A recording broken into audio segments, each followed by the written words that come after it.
button. Hey, welcome to another episode of the Black Auteurs podcast. I'm your host, Rod, joined as always by my co-host, Karen. And we're live on a Sunday morning, ready to do some podcasting. You know where to find us. Search the Blackout Tips wherever you're at. YouTube, Patreon, Spotify, Apple Podcasts, wherever. Find us, subscribe to us, like us, leave us 5-star reviews. Don't forget on the Patreon, we now have the 1 week free trial thing activated. So if you want to just test it out and be like, man, what would it be like to have the Patreon version of the premium? Now you can go find out. And yeah, so make sure you guys do that. All that stuff is in the show notes, the links, everything. The official weapon of the show is folding chair, and the unofficial sport bullet ball. And bullet ball, extreme. And we're not here alone. We have a very esteemed guest, comedian, stand up and stage and all that other stuff, writing, sit down, actor, writer, and host of the Rain on Your Parade podcast and Making Podcasts Great Again, where he does the greatest Trump impression that we have going today. It's my man, J-L Cauvin. What's going on, brother? Nothing much. Thank you for having me. I'm exhausted. I got to tell you, the full-time day job is, you're not supposed to. Yeah, you're not supposed to still. And I think there's a little bit of like investment. There's a personal investment that raises the stress level. Versus like working 40 hours on something I don't care about.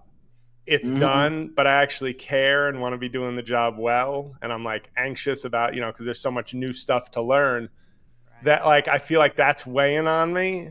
And then you realize, 22 years into your comedy and legal career, you're not supposed to be like climbing the mountain still in both.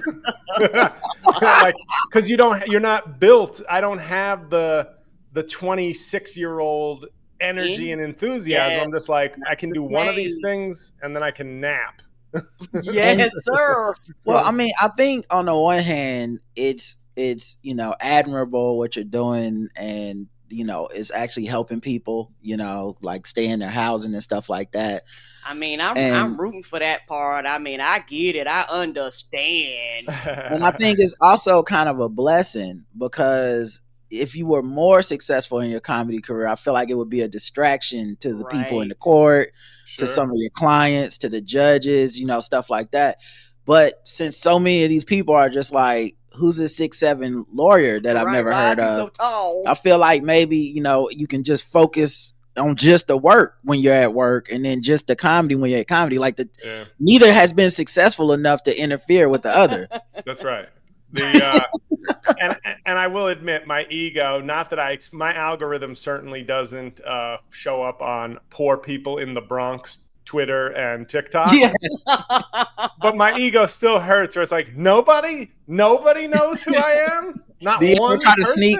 you ever try to sneak an impression in? Like, right.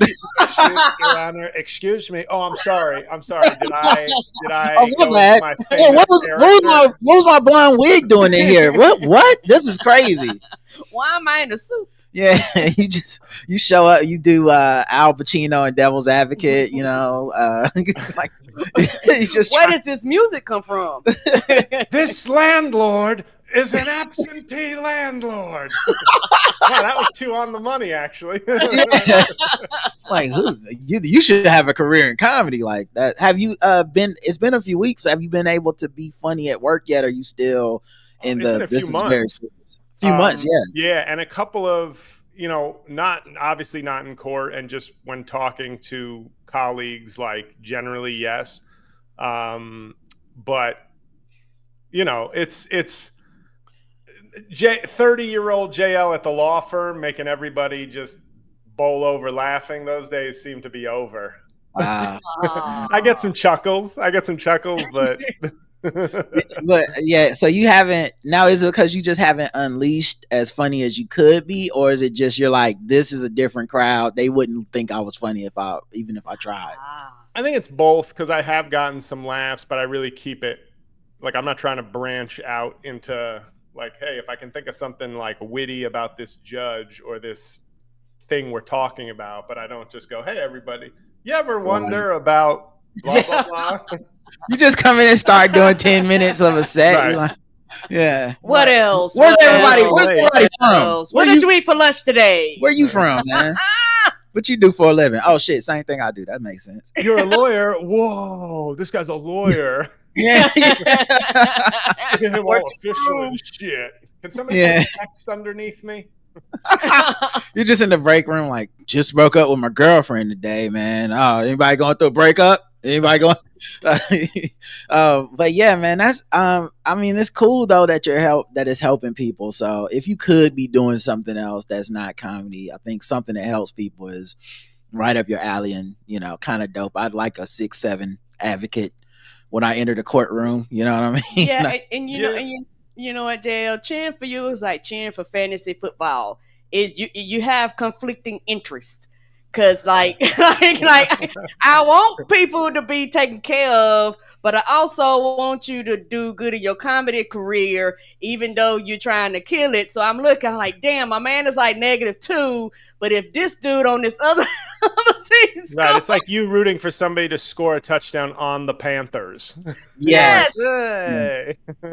Yeah, it's bittersweet. Mixed feelings. Are you, and like you're still doing stand up. I mean, it's not like I know you say you're winding down and all that stuff, but you're still, you know, that's when the gigs come in. You know, that's why it's like, hey, you know, those emails we were ignoring. Here's some replies. Of course. So but it is getting working. Like I've really like it's not even all jokes aside about like I gotta quit, I gotta do this, but I'm like exhausted in a way that I've never really been, and that's more weighing on me than because it takes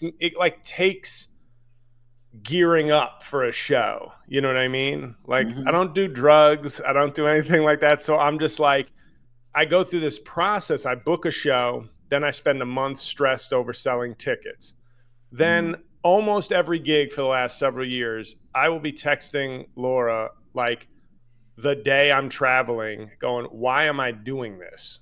Like legitimately, like I am not happy with this. This is like, I just want to relax. I want to rest. I want to like not.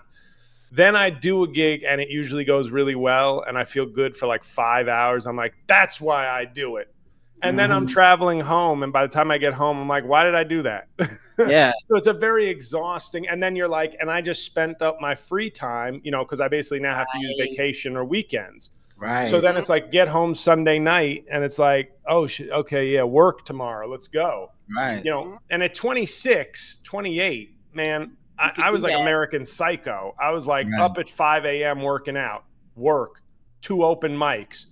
Home, watch a TV show, sleep. Like I don't have that juice anymore. Some of it is I'm not in, I need to get in better shape, but there's that, as you can I'm sure attest to, there's that couple of months period where it's going to tire you out more because you got to get moving, like that inertia, and then once it becomes habit, you start to feel a little more energy, a little better. But I'm in that point where I'm like, man, do I have it in me for like the next 3 weeks to be like 5 a.m. get on that rower and start lifting weights? And, I'm at a weird point now where I've done it so much that I feel weird not doing shit. Sure. I've been doing it such a habit. Like Friday, I was gonna go for a walk, and then I was like, nah, I think I can go to the gym. Like I'm gonna go lift weights in these fucking running shoes that aren't trainers. But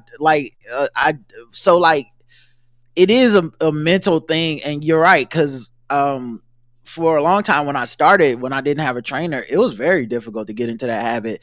And I think having a full-time job where you have to leave the house just changes things tremendously, because you got travel time, you got in the office time, then there's a bunch of other shit you got to balance, the comedy stuff, the podcast stuff, and you got to find time to work out. Like it can be a lot. I can see how that can drain on you, because it feels like something has to give at that point. And plus you're a good uncle, you know, you go see your nephew play soccer and oh my god, yesterday that wasn't even a gig. I woke up at 4 a.m. to get like the early train to Boston. I got home. I left my apartment at 5:30. I got home at midnight. And that was just to watch a soccer game.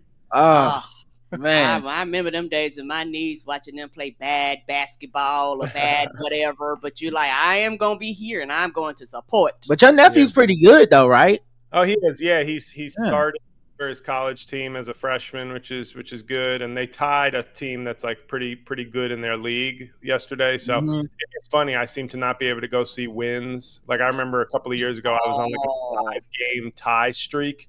Damn. So like nothing's happened.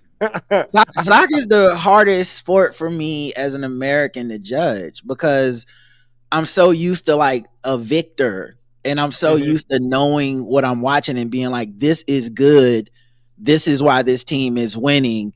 And soccer is the one sport where I even my friends who tried to get me into it, and I'd sit and watch with them. I'm just sitting there like, how do you know what's good? Right. Yeah. Like, how do you know this team is ahead or better? I don't know who's better. I mean, in some ways, it's more fun for me because like I don't know why America's shitty.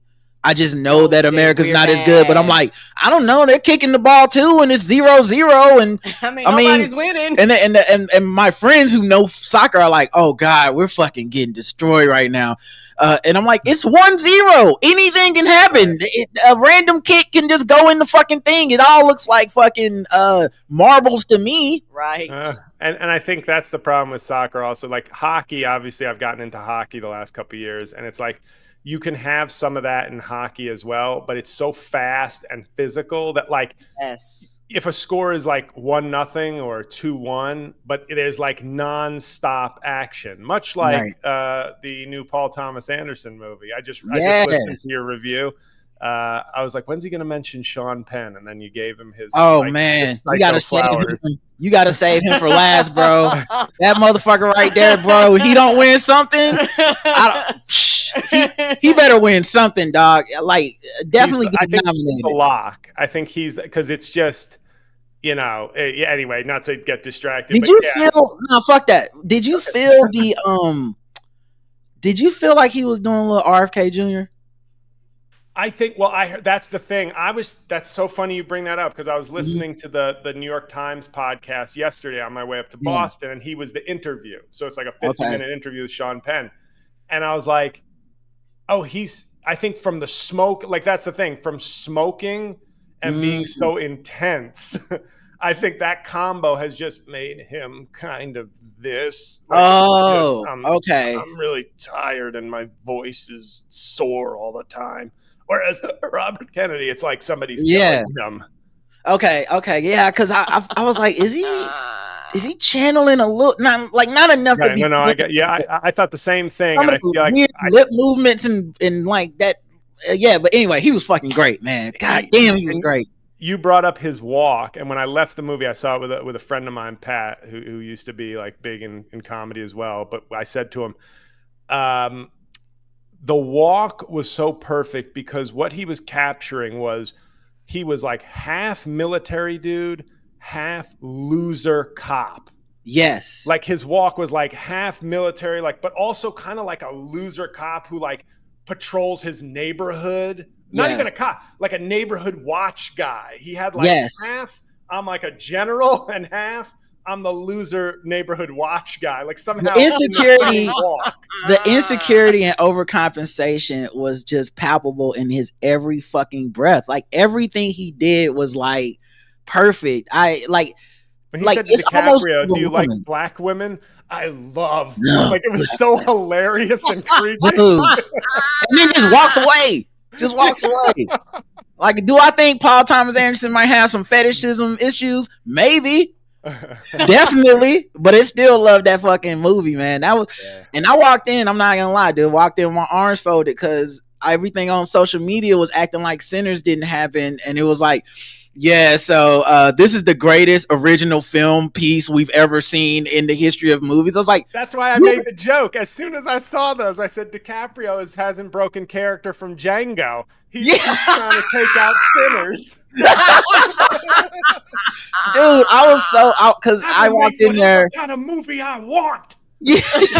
Like, did you see the I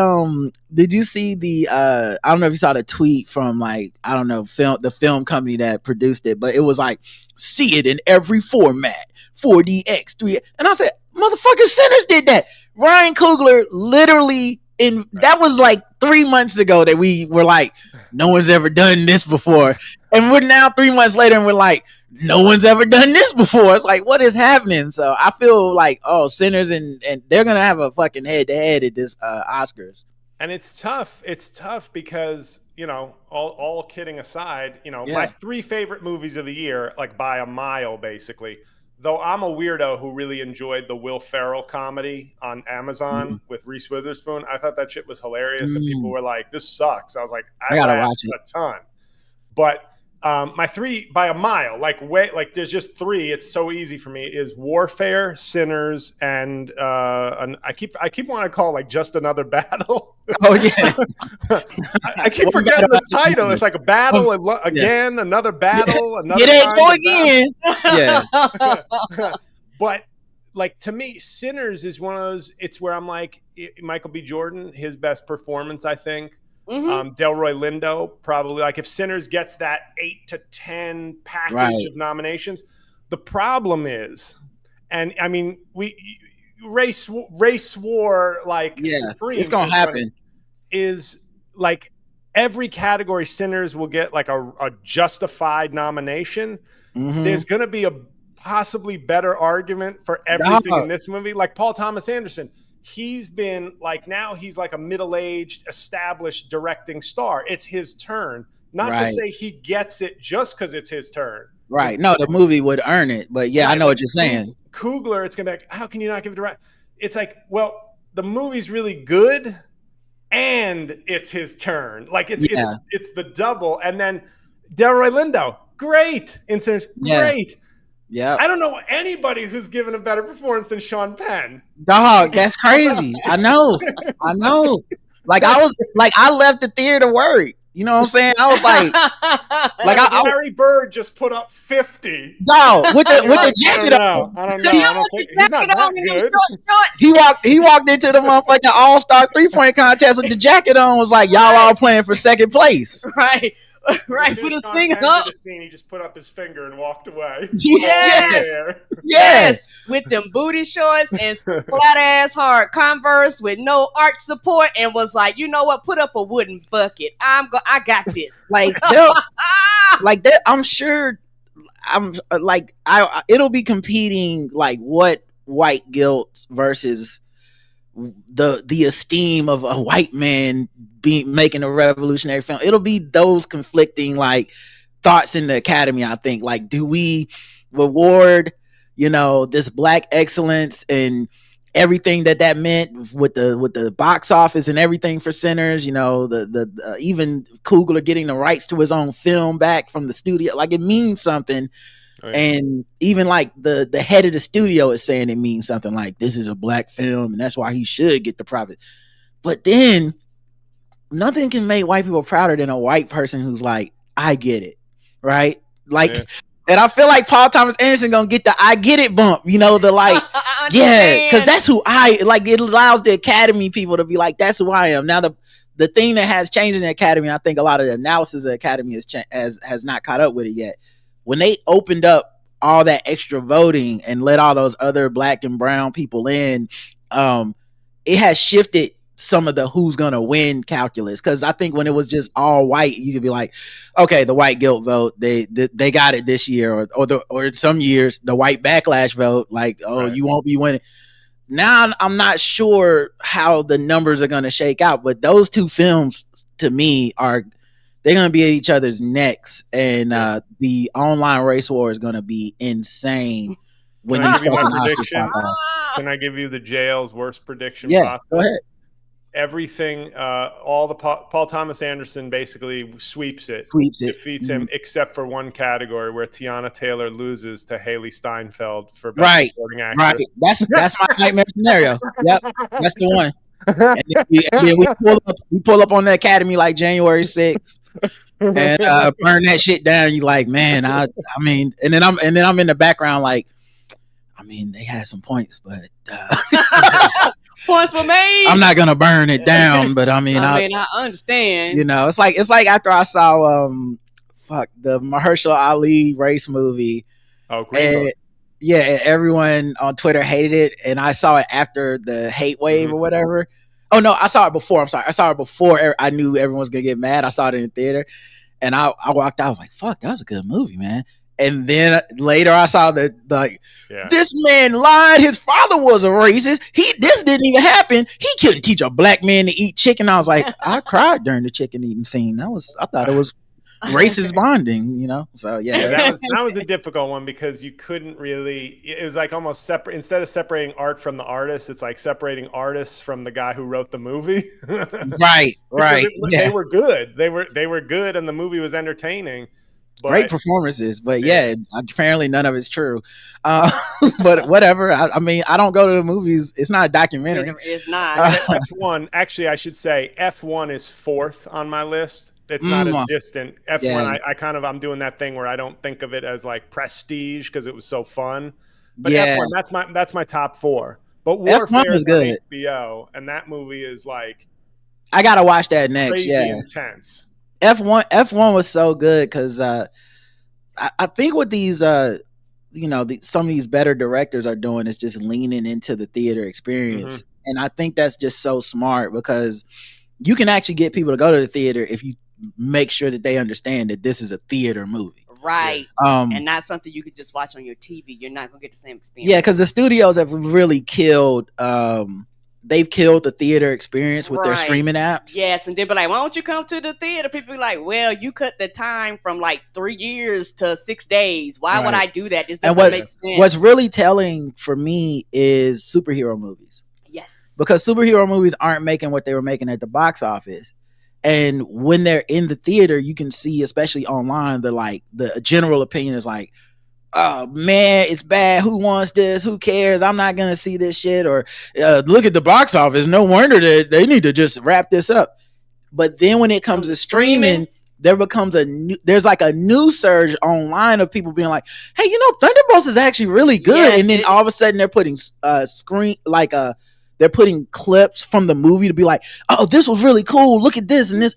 And I'm like, and this has been happening consistently for like about a year now of shit on it in the theater. No one goes, underperform. Streaming, all of a sudden, oh man, this is great. And I think it's because of streaming. Like they killed it themselves. They make people go, why the fuck would I go see this if I can wait 3 months, see it on Disney Plus, which I already paid for. I just saw like when Superman came on, I was like, what the fuck is Superman? I thought that was like a coming soon. Like, Superman's on? A lot of that stuff sometimes be like within weeks before you can actually purchase it. And so that's killing it. And a lot of times they do that prior to it coming to the apps. Yeah. And I think and maybe I might be wrong, but I think the turning point was Black Widow. And the reason why I'm going to say the turning point was Black Widow, because Scarlett Johansson was right.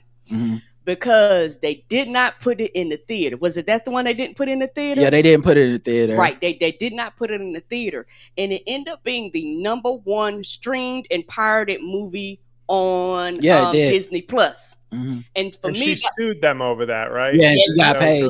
Right. Yes, she did, because it should have went in the movie theater because it was really a movie theater experience. Right.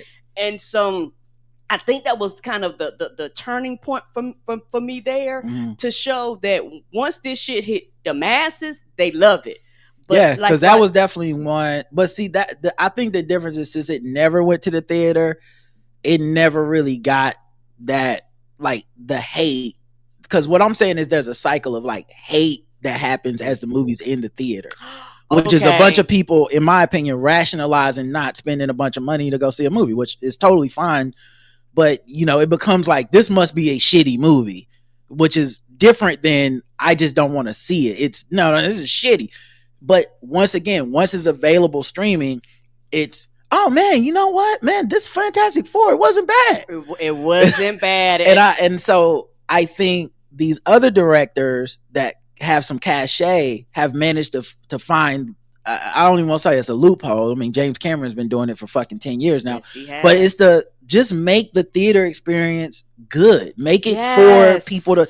F1 was great to me because I was in IMAX.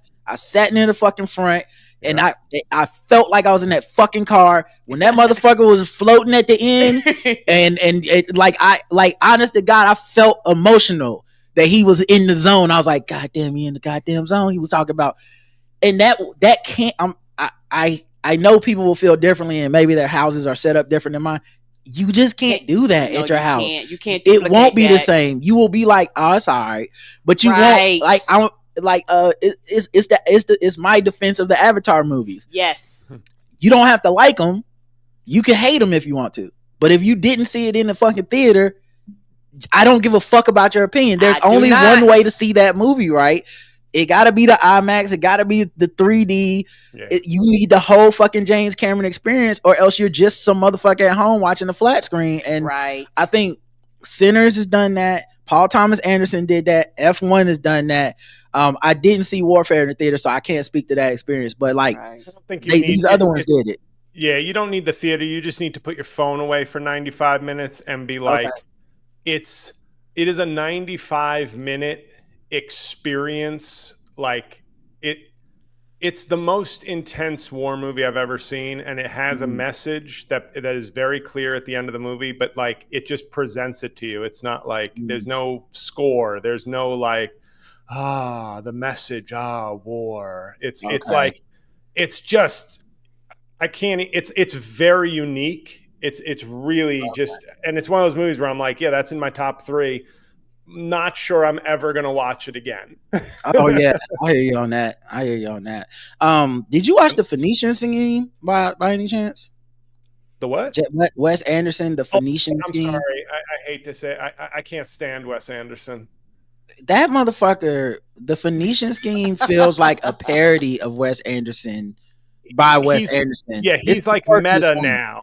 He's like, there's no difference between somebody doing a spoof of Wes Anderson and Wes Anderson. It's just honest to God. I was gonna say that. I watched Family Guy last night, and they had a episode where it was 3 different directors. It was Peter Gets Fired. It was Tarantino, Michael Bay, and Wes Anderson. Yes. And the Wes Anderson one, I was like, that's just Wes Anderson. Like, I don't even think you're adding extra jokes. He would do this. He's so fucking weird. I think he has, I don't want to say he's using AI, but if you tell me he was using a random quirk generator, like how on the internet, how they used to have rap name generators, I think he types a character's name in and it sends like 7 quirks back. And it's like, she's a nun who wears a monocle, who went to UCLA to play basketball, but hurt her knee. So she uses a crutch. And she also speaks Italian, but she went to school in Egypt. Boom. That's my character. And her name is Cleopatra Swanson. Boom. That's one character. Put Benicio del Toro in the next generator. It's fucking insane. When I saw the name, I tweeted this like when that movie came out. I said, the Phoenician Scheme sounds like a name he thought of to specifically anger people who don't like his movies. Yes. The Phoenician Scheme, like, stop with it. Just stop. Yes. He's too precious. You're too fucking precious, Wes Anderson. Right. Stop it. Do something different. Like even Tim Burton. Tim Burton has a style. Yes. Like you know a Tim Burton style, but I don't feel like every movie has just been printed from the Tim Burton factory. Yes. And Wes Anderson, whoever introduced that man to Jeffrey Wright, he owes that person everything, because for a long time it was like, this brother really, he cannot find a black person to be in these movies. That's why I didn't watch him. I was like, I'm not watching this white ass shit just quirking and changing scenes every 5 seconds. So when that shit come up, I go boo. I'm like, Danny Glover was in the one I think is the funniest before I got turned off by the Royal Tenenbaums, just because I thought, Danny Glover in that one. I thought Gene Hackman was I like worth watching. Like just see, that's my thing though. He'll work with these other people over and over. Jeffrey Wright's the first black person he's worked with over and over. So whoever introduced them, shout out to that person, because that he's like, cool, I can check that off my device. And Jeffrey Wright is such a great thespian. He's practically built to be a Wes Anderson character because he's 100%. I can stare at the screen, give you dialogue, give you gravitas, but never break the the wall of what Wes is building. But man, this one, and I like Wes Anderson films. I'm not a hater. Okay. This one is it's like highest to lowest, but for Wes Anderson, where like I watched highest to lowest, and I was like, this is the most Spike Lee shit he's ever done. He has to stop. And nobody reigned or edited. Yeah, like where are the people who stopped Spike Lee from being Spike Lee so that his movies can be great? We don't want to see 12 scenes about the Knicks. Only you want to see that, Spike Lee. I don't need that. I just thought it was too long. I haven't listened to that review. It's too long because it's too Spike Lee. I don't need the Puerto Rican Day Parade starring Rosie Perez in the middle of the fucking movie. Critics love that, by the way. Critics love the Puerto Rican Day Parade scene. Right, because they would want the whole movie to just be that. It's not a real fucking movie. I don't like when, like, I love Spike and he always does a jag in every movie, right? I think it was She Hate Me that has the like the Watergate shit for like 20 minutes. Like, what? But this one for me was like, it made Spike I felt like this was Spike at his oldest, because it's a movie that's supposed to be about music, and I'm supernaturally in tune with hip hop and young music compared to most of my peers. You are. So I feel like most people that think it's good don't know anything about the music that's out now. Right. So to me, it sounds like a 60-year-old man's version of like, this what the kids are into, Young Felon. And Jay-Z was rapping, and he was, it's like, so Denzel is Jay-Z freestyling against, to some people might think that's dope. To me, that's the first time I felt like Denzel was old. I was like, oh, can I say the one thing though, and I think that movie got me early because it was speaking directly to something I'm concerned, like that matters to me, which was the private equity buying like the catalog and then just using it for commercials and not caring. So like that angle got me like that. Okay, yeah. I'm here. No, me personally, I thought it just went on too long. But let's end on a note of agreement. Yeah. Denzel running through the streets at 70 years old, chasing down Young Felon. That was also a bit of a reach to me. But go ahead. The Peacemaker. No, I'm an episode behind, but I know. I already. You are the episode behind. Yeah, listen. I'm saving it because I'm such a comic book nerd. I'm pretty sure I know what the motherfucking twist is. Okay. And I can't. What happens is I review it on Mondays with a podcast called MC University. So I try to watch it closer to when we're gonna record. So I'll either watch it tonight or tomorrow morning. Okay. But I know my man. Let me just put it this way, dog, so we won't spoil anything, because not everyone's caught up either. My man James Gunn is in his motherfucking bag, and I'm looking back and realizing James Gunn's on my list of people that they don't miss for me. He don't miss. Yep. No, he don't. He don't miss for me, dog. Like DC really lucked up when Marvel fumbled him. Yes, they did. Because if James Gunn would have took over the MCU, I feel like people would feel differently about the MCU right now. They'd be like, "Oh, it's fucking great now."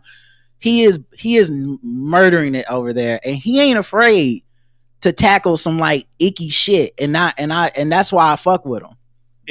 I think obviously I love all three Guardians of the Galaxy. I think that I know I've been one of those haters, but as the non-comic book guy, I still think I get, well, maybe not credit, but I'm so impressed with that first 20 movies. Like, it's crazy. But the only thing I really like post those 20 is like Guardians of the Galaxy 3, which I thought was great. And the Spider-Man are pretty good. Like the new Spider-Man. But Superman I liked. I didn't love it, but I certainly thought it was good and worth my time and enjoyable. Right. But Peacemaker is so good. It's and I really think this episode is the laugh I let out at the twist, because it was both so funny, so raw, and so I did not see it coming. That I like a twist that has me like burst out laughing, like I just heard one of the funniest jokes ever. Yeah, and it's dark at the same time. And that's when I saw James Gunn married the actress who plays Harcourt. And I looked and I said, normally I'd be like petty and like, oh, just because you're the boss. But like I do this sometimes where I go, you know what? No. You've earned it. You got the juice. You got the talent. Like when Billy Joel was married to Christy Brinkley, I said, no, I don't care what you look like. The talent is a 10.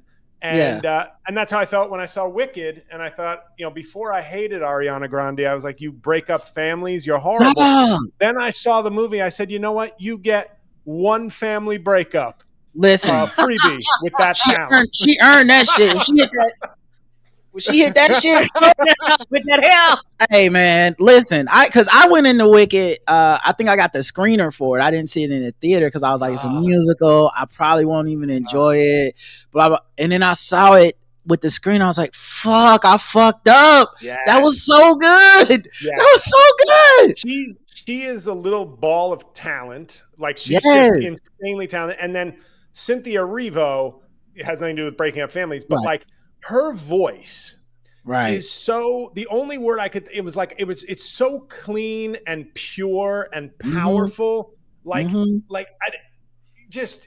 can't wait for Wicked 2. I didn't go see the musical. I want to see the musical now, but I was like, no, but I don't. It's coming here. Yeah, I'm so tempted to get tickets to that because at the Blumenthal, I'm like, she won't go see she won't watch the movie though. That's crazy. Why not? Oh, because the movie to me is now the way I know it. So I want to finish the movie and then I'll go see the show. But I fuck with that movie heavy, dog. And the Jeff Goldblum as the wizard was good in it. Like, and he's just in it just enough. Like and then like the other thing it made me realize watching that was how much musicals get to cheat the system because a song gets to count as plot. Oh yes. So like you can't get away, like Paul Thomas Anderson can't get away with that. You know what I mean? It's like Wes Anderson would probably try to get away with that. Wes Anderson could try, but I can't imagine him letting his character sing, but I just can't imagine. He wants to make them talk to the camera and narrate the shit. But I'm in for Wicked 2 100%. I will be in the theater for that shit, and I'm gonna do the same thing. I'm going to the IMAX theater because it feels like an immersive experience. I saw it in like the big screen. And I got to give credit. All the little girls that were in that theater when I saw it with Laura on like Thanksgiving weekend. Yeah, it was so funny because I gave Laura a nudge. I said, "Look, the 10 girls together, 14 years old, not one is on their phone. They're into this shit. They locked in. The mom is on her phone." I said, you know what? How dare you? Because this is learned behavior. Yeah, you're passing it down. We hate to see it. But also, like, stand-up wise, though, like, where can people go see you right now? I feel like we got to talking, and that's my bad. No. This is there were a lot of things I wanted to talk about. I've been enjoying pop culture these days, a very big rarity. So it's all it took was that world turning to shit, complete fucking shit, and then here come the artists. Thank you. Yeah. Ain't that's normally how it happens? I get it, 70s. I get it now. yes. Right. I get it, disco. All you need is a few public assassinations, and next thing you know, fucking movies are back. A renaissance is upon us. Indeed. I'm in DC this Saturday for 2 shows at the DC Comedy Loft. So, people are always joking, are you going to get, I'm like, honestly, Trump, arrest me. My career needs that kind of algorithm boost. That would be some good juice. It would be like I'd raise the GoFundMe for you, but that would be some good juice, like comedian, lawyer for housing, by that time activist. Like by the nature of being arrested, you'd be an activist. Yeah, we would get you out. If we just rallied for Jimmy Kimmel. Yeah, and then the El Salvador weight loss plan. It's like J-L went to El Salvador for 6 months. He dropped that 75 pounds he was trying to lose. It would be weird though, because when people talk to me, I'd be like, yeah, but when he gets out, he's getting in Kimmel, man. He gonna do the whole late night circuit, man. They gotta have him on now. This is big break. They're like, no. Who? Sorry, we had to preempt you, Colbert. Sarah Cooper lip synced your prison videos, and so we have her on. There's a new Trump guy. He does TikTok dances, and he doesn't say anything, and we just think that's better right now. So DC, and then Philly. I'm in Philadelphia October 22nd, and this is just like I'm trying to get, because this is like with the job, the East Coast gigs are important because those are the ones that I don't have to give up. You know what I mean? Like I can get to Philly in 2 hours. I can be at the club in an hour and a half from Jersey. So it's like I can work and go do the show. It's not like, hey, I'm taking off for this or that. And so I'm hoping to sell well there also, but I'm trying to get on this like popular radio show, and I've emailed them from both my emails and Instagram them, and no response. I'm like, this isn't Joe Rogan I'm trying to get on. It's like it's like a popular local Philly show, and I'm headlining one of the 2 big clubs in Philly, but no response so far. So and then after that, I'm in December. I'm in Toronto again. And then I'm in Charlotte, December 20th. Yes, we will be there. It's on sale, Charlotte people. I'm going to be consulting with you in like late October for any other Charlotte area media you might be able to. Whatever I can do, man. But I'll definitely, whatever I can do to help. But yeah, we'll be there for sure. I know my dad and my mom are big fans too, and they'll love to come.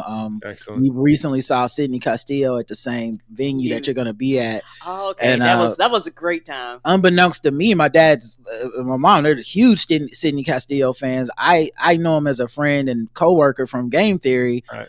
And so when I got the VIP seats, right? He put us we were fucking on the stage. We were. And he was like doing some stuff with my dad and like, getting down like the one knee and like talking directly to him. My dad was in heaven, man. It was, I felt like the coolest son ever. You know what I mean? And what was hilarious while Sidney was talking, he would just call Rod by his name. Yeah. And I know the people was like, who the fuck is Rod? Yeah, none of them know. He's like, Rod, come on, you know. And it's like, they don't know. Yes, they don't know me, it was hilarious. I was like, these people have no idea who Rod is. He's so good, man. But I'm hoping to be very sharp at that Charlotte show because I'm recording 2 specials in Toronto. One is another Trump versus Canada, like town hall, and then another stand-up special. So like when I go to Charlotte, I'll just run that set again, and hopefully it'll be super sharp. I know we've talked since, but I don't know if you've been on the show since the Trump special came out on YouTube. I know you were here to promote it, but I know you okay, so I gotta say it to you in front of everybody. It is fucking amazing. Like you were not underselling it. Like you were like, this ended up being a professional like drone shoot, multi-camera, beautiful situation. And I know you're very confident in your work, but it's earned confidence. It's not overconfidence. I know you don't oversell. So I was just like, man, I gotta, what could this possibly be that has J-L buzzing about his set? And yeah, it was so good. I was sharing it with everyone, telling people like, you got to go check it out.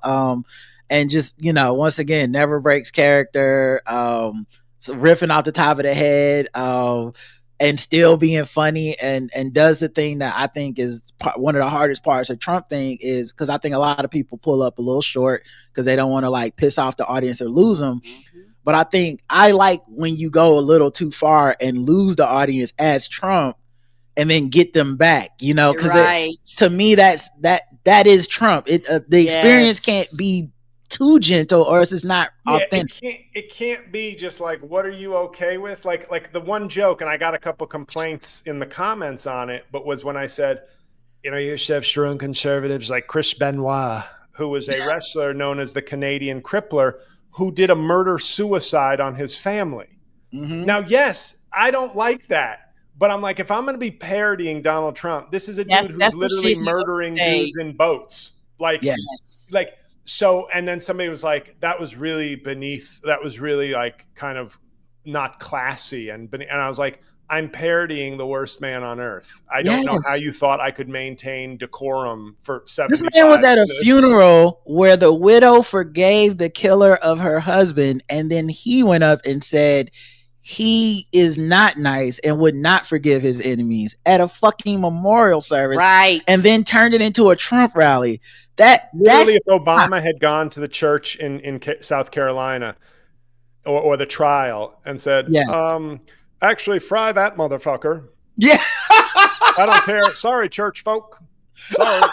Fry his ass. And I hope he burns in hell. You know what I mean? Like, and people would be like, oh my God.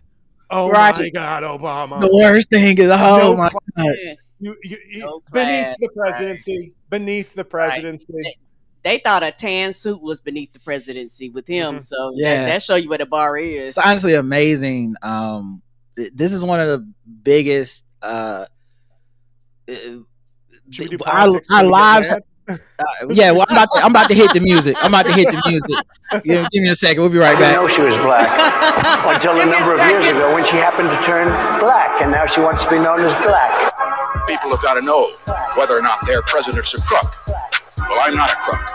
I've earned everything I've got. There's an old saying in Tennessee, I know it's in Texas, probably in Tennessee, that says, fool me once, shame on you. Fool me, we can't get fooled again. Tell you what, I don't know about you, but I'm going to go to bed. Yeah, what I was going to say is we're basically living in the cliche joke of 2020 of like, if Obama would have did that or what, of 2016, we're just living it now. It's just like all of this shit is unacceptable on every level if it was a Democrat in office, but somehow it's just another day under Trump, and the outrage and the pushback isn't really being galvanized. Nope. Here's some politics till we get mad, guys, because it continues to happen and we continue to be upset. Clarence Thomas is finally pulling out the full. Maybe we should go back and look at old legal precedent and overturn it. Many of us said this was going to happen, especially if Trump got a second term. Many of us felt like it was happening even under Biden. And I know legal scholars and stuff have to believe in the impartiality of the system. I listen to Sisters-in-Law, and over the last 4 years under Biden, it's like they were, parsing their words. Of course, they're held to a certain standard, but I'm not, and I'm just like, nah, that's not what's happening. I don't think they're coming to these judicial conclusions of based on this. They really arbitrarily seem to pick what would help. Oh, they don't arbitrarily. They don't. they actually very specifically side with Republican stuff. Like that. I recommended this book a while ago, and I'm going to try and have the author on my podcast. But I feel like anybody who's at all interested in the Supreme Court and where it is right now, this guy Steve Vladeck, he's a professor at Georgetown Law now. He wrote this book called The Shadow Docket. Mm-hmm. He's such a good writer at laying out the Supreme Court stuff in very kind of accessible language. And what they're doing with these emergency applications is it's one of those things. That's why we both are in the same boat of blaming voters. Yeah. I refuse. I am so tired, and it keeps happening, of Democrats being blamed for the choices that American citizens have made. But there is a sort of, I think I've called it citizen malpractice going on, where it's this is the Supreme Court. We should be more invested in knowing the Supreme Court. If we were more invested, Hillary Clinton gets elected in 2016. That's the first thing. Yep. So even if you don't know the nitty gritty, it's important and it's a major issue. But he breaks down how hypocritical the conservatives are in terms of when they grant these emergency applications. And Trump, this is how Trump circumvents the normal process, because they'll do something just in general terms, okay, if you're going to take someone's fundamental right away, you should err on the side of not taking it away until we've heard the full case. Yeah. Right. Well, if those rights are right-wing supported, that's what they'll do. Right. But even if it's a long-held right that liberals want to keep, they'll go, well, we'll allow you to take it all away for now, and then we'll hear the case in 4 months. And in cases of like immigration, you deport them to South Sudan now, and in 3 months we'll hear the case. Well, this is exactly the kind of right that you don't do that until you – now, if you decide, make a full decision, lay out your reasoning, then they can go. Then, I mean, it may not be good, but you've taken away a right or something that people expect with the full process. Same thing they're doing with firing people that he's never been able to fire. They're like, oh no, you can fire them and then we'll hear the case in 3 months after they've been fired. And it's the aid money, you are allowed to not aid the $4 billion in aid money that Congress said you have to give. So you're undoing the power of Congress. But in 4 months we'll hear the full case. Those people are dead.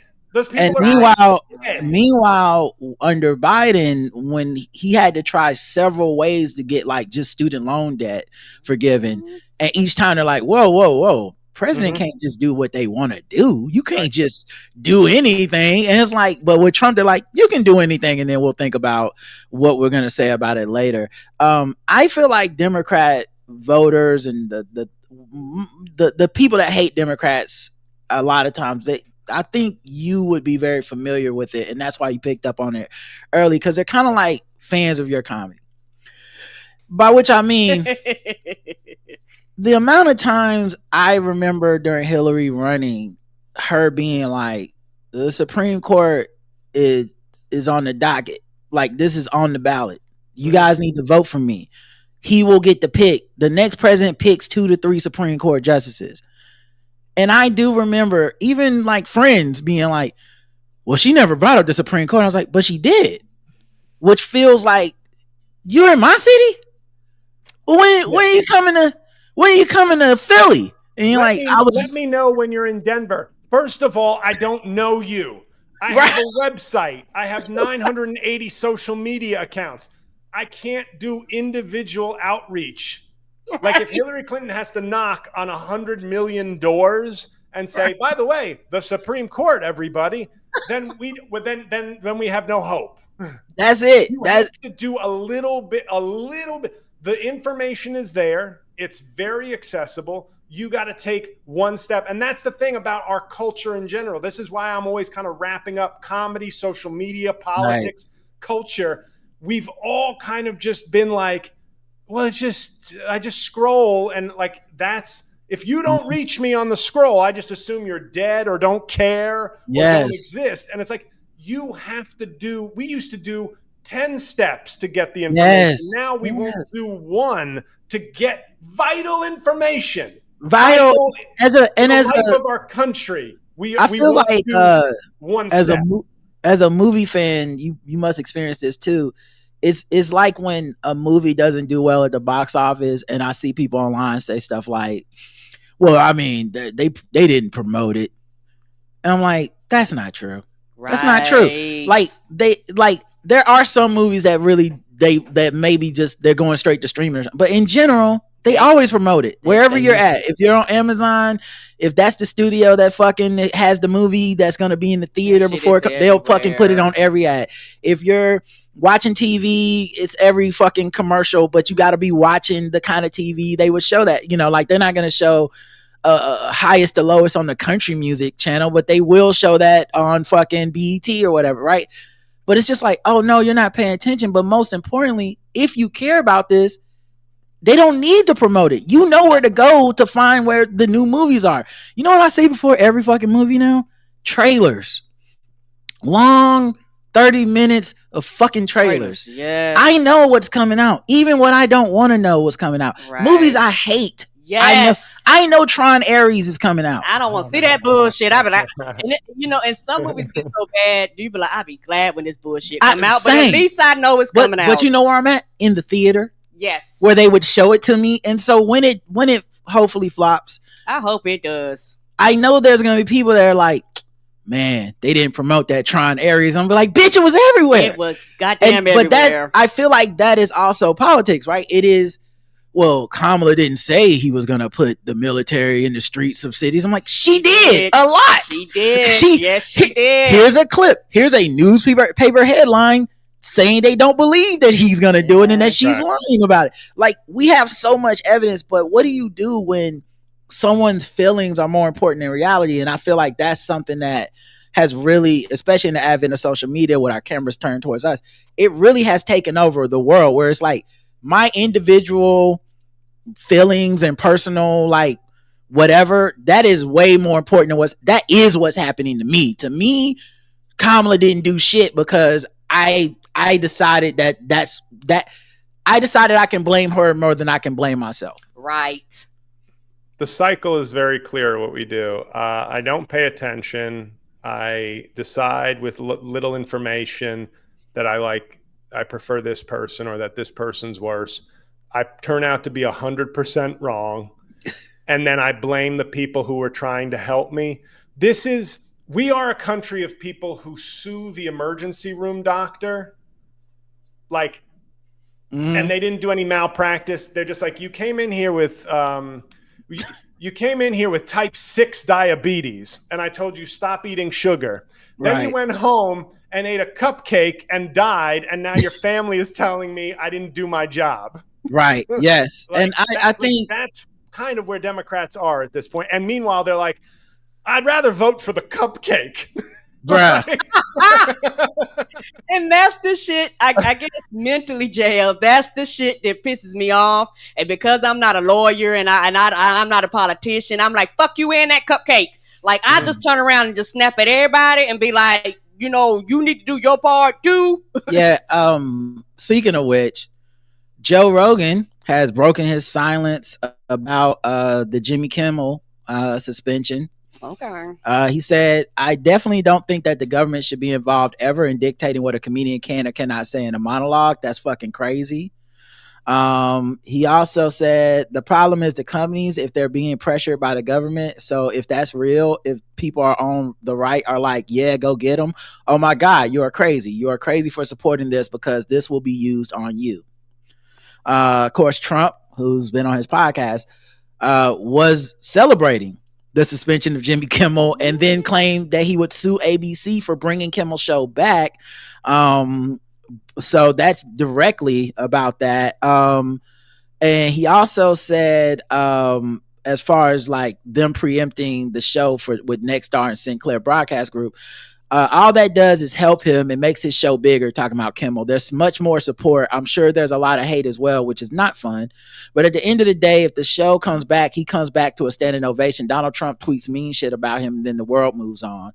He also slammed Trump for constantly writing on Truth Social about late night shows. I think that is also fucking insane. I don't have time to do that. How do you have time to do that? How do you have time while running the world to be tweeting that you don't like talk show hosts? That is so crazy. So that's Joe Rogan coming late to the party. Very late. He's home from his elk hunt. Yeah. But I think, like, to me, it's still, you know, even somebody like Joe Rogan, as influential, as rich, and as stop Cookie. Cookie's apparently a Joe Rogan fan. Yeah. Come on, bro. As big as he is, as rich as he is, as influential as he is, Cookie, stop. He even won't just go all the way, like, he just won't state. It's like, if you're going after talk show hosts, man, just say this dude wants to be a fucking dictator. Like, come on. Like, this like, oh yeah, well, on the specific issue of, this is the difference. Like, guys like Rogan are trying to be like Supreme Court justices, which are like, I'm going to answer this very narrow procedural question and lay down a precedent here. And the Supreme Court is just like, do whatever you want. Yes. And also,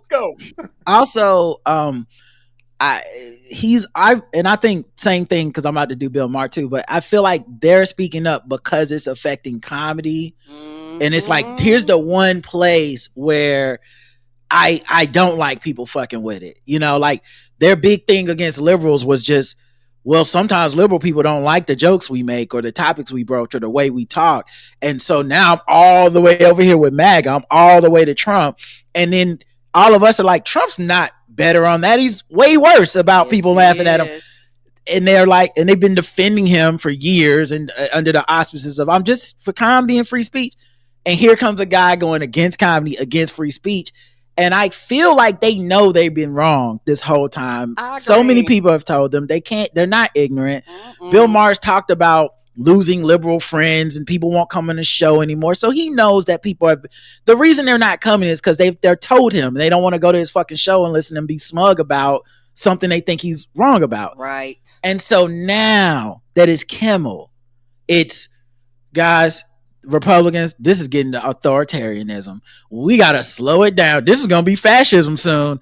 And it's like, so the comedy, not the rounding the people up, not none of that, not the Bill Maher's trying to do some equivocation with like Christian, the blowing up of Venezuelan boats, like, and this is what, like, these are the people who, and libertarians, you know, like a Bill Maher type, he's like a left libertarian. You know, like he still has a lot of that kind of selfishness. You know, libertarian to me is just kind of like selfish. Like that's the philosophy. It's like, I want to do what I want to do.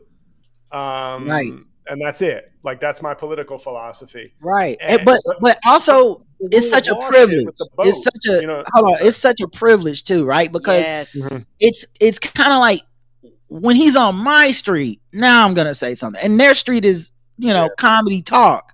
So it's like, whoa, this is crazy. Now I got to say something, even Andrew Schultz, like, whoa, he did a false equivocation of like the killing of Charlie Kirk with Jimmy Kimmel getting his show taken off the air, which is, he has low purple-haired TikTok chicks don't equal the president of the United States. Like this both sides, like this, they keep treating Trump like he's like a blogger.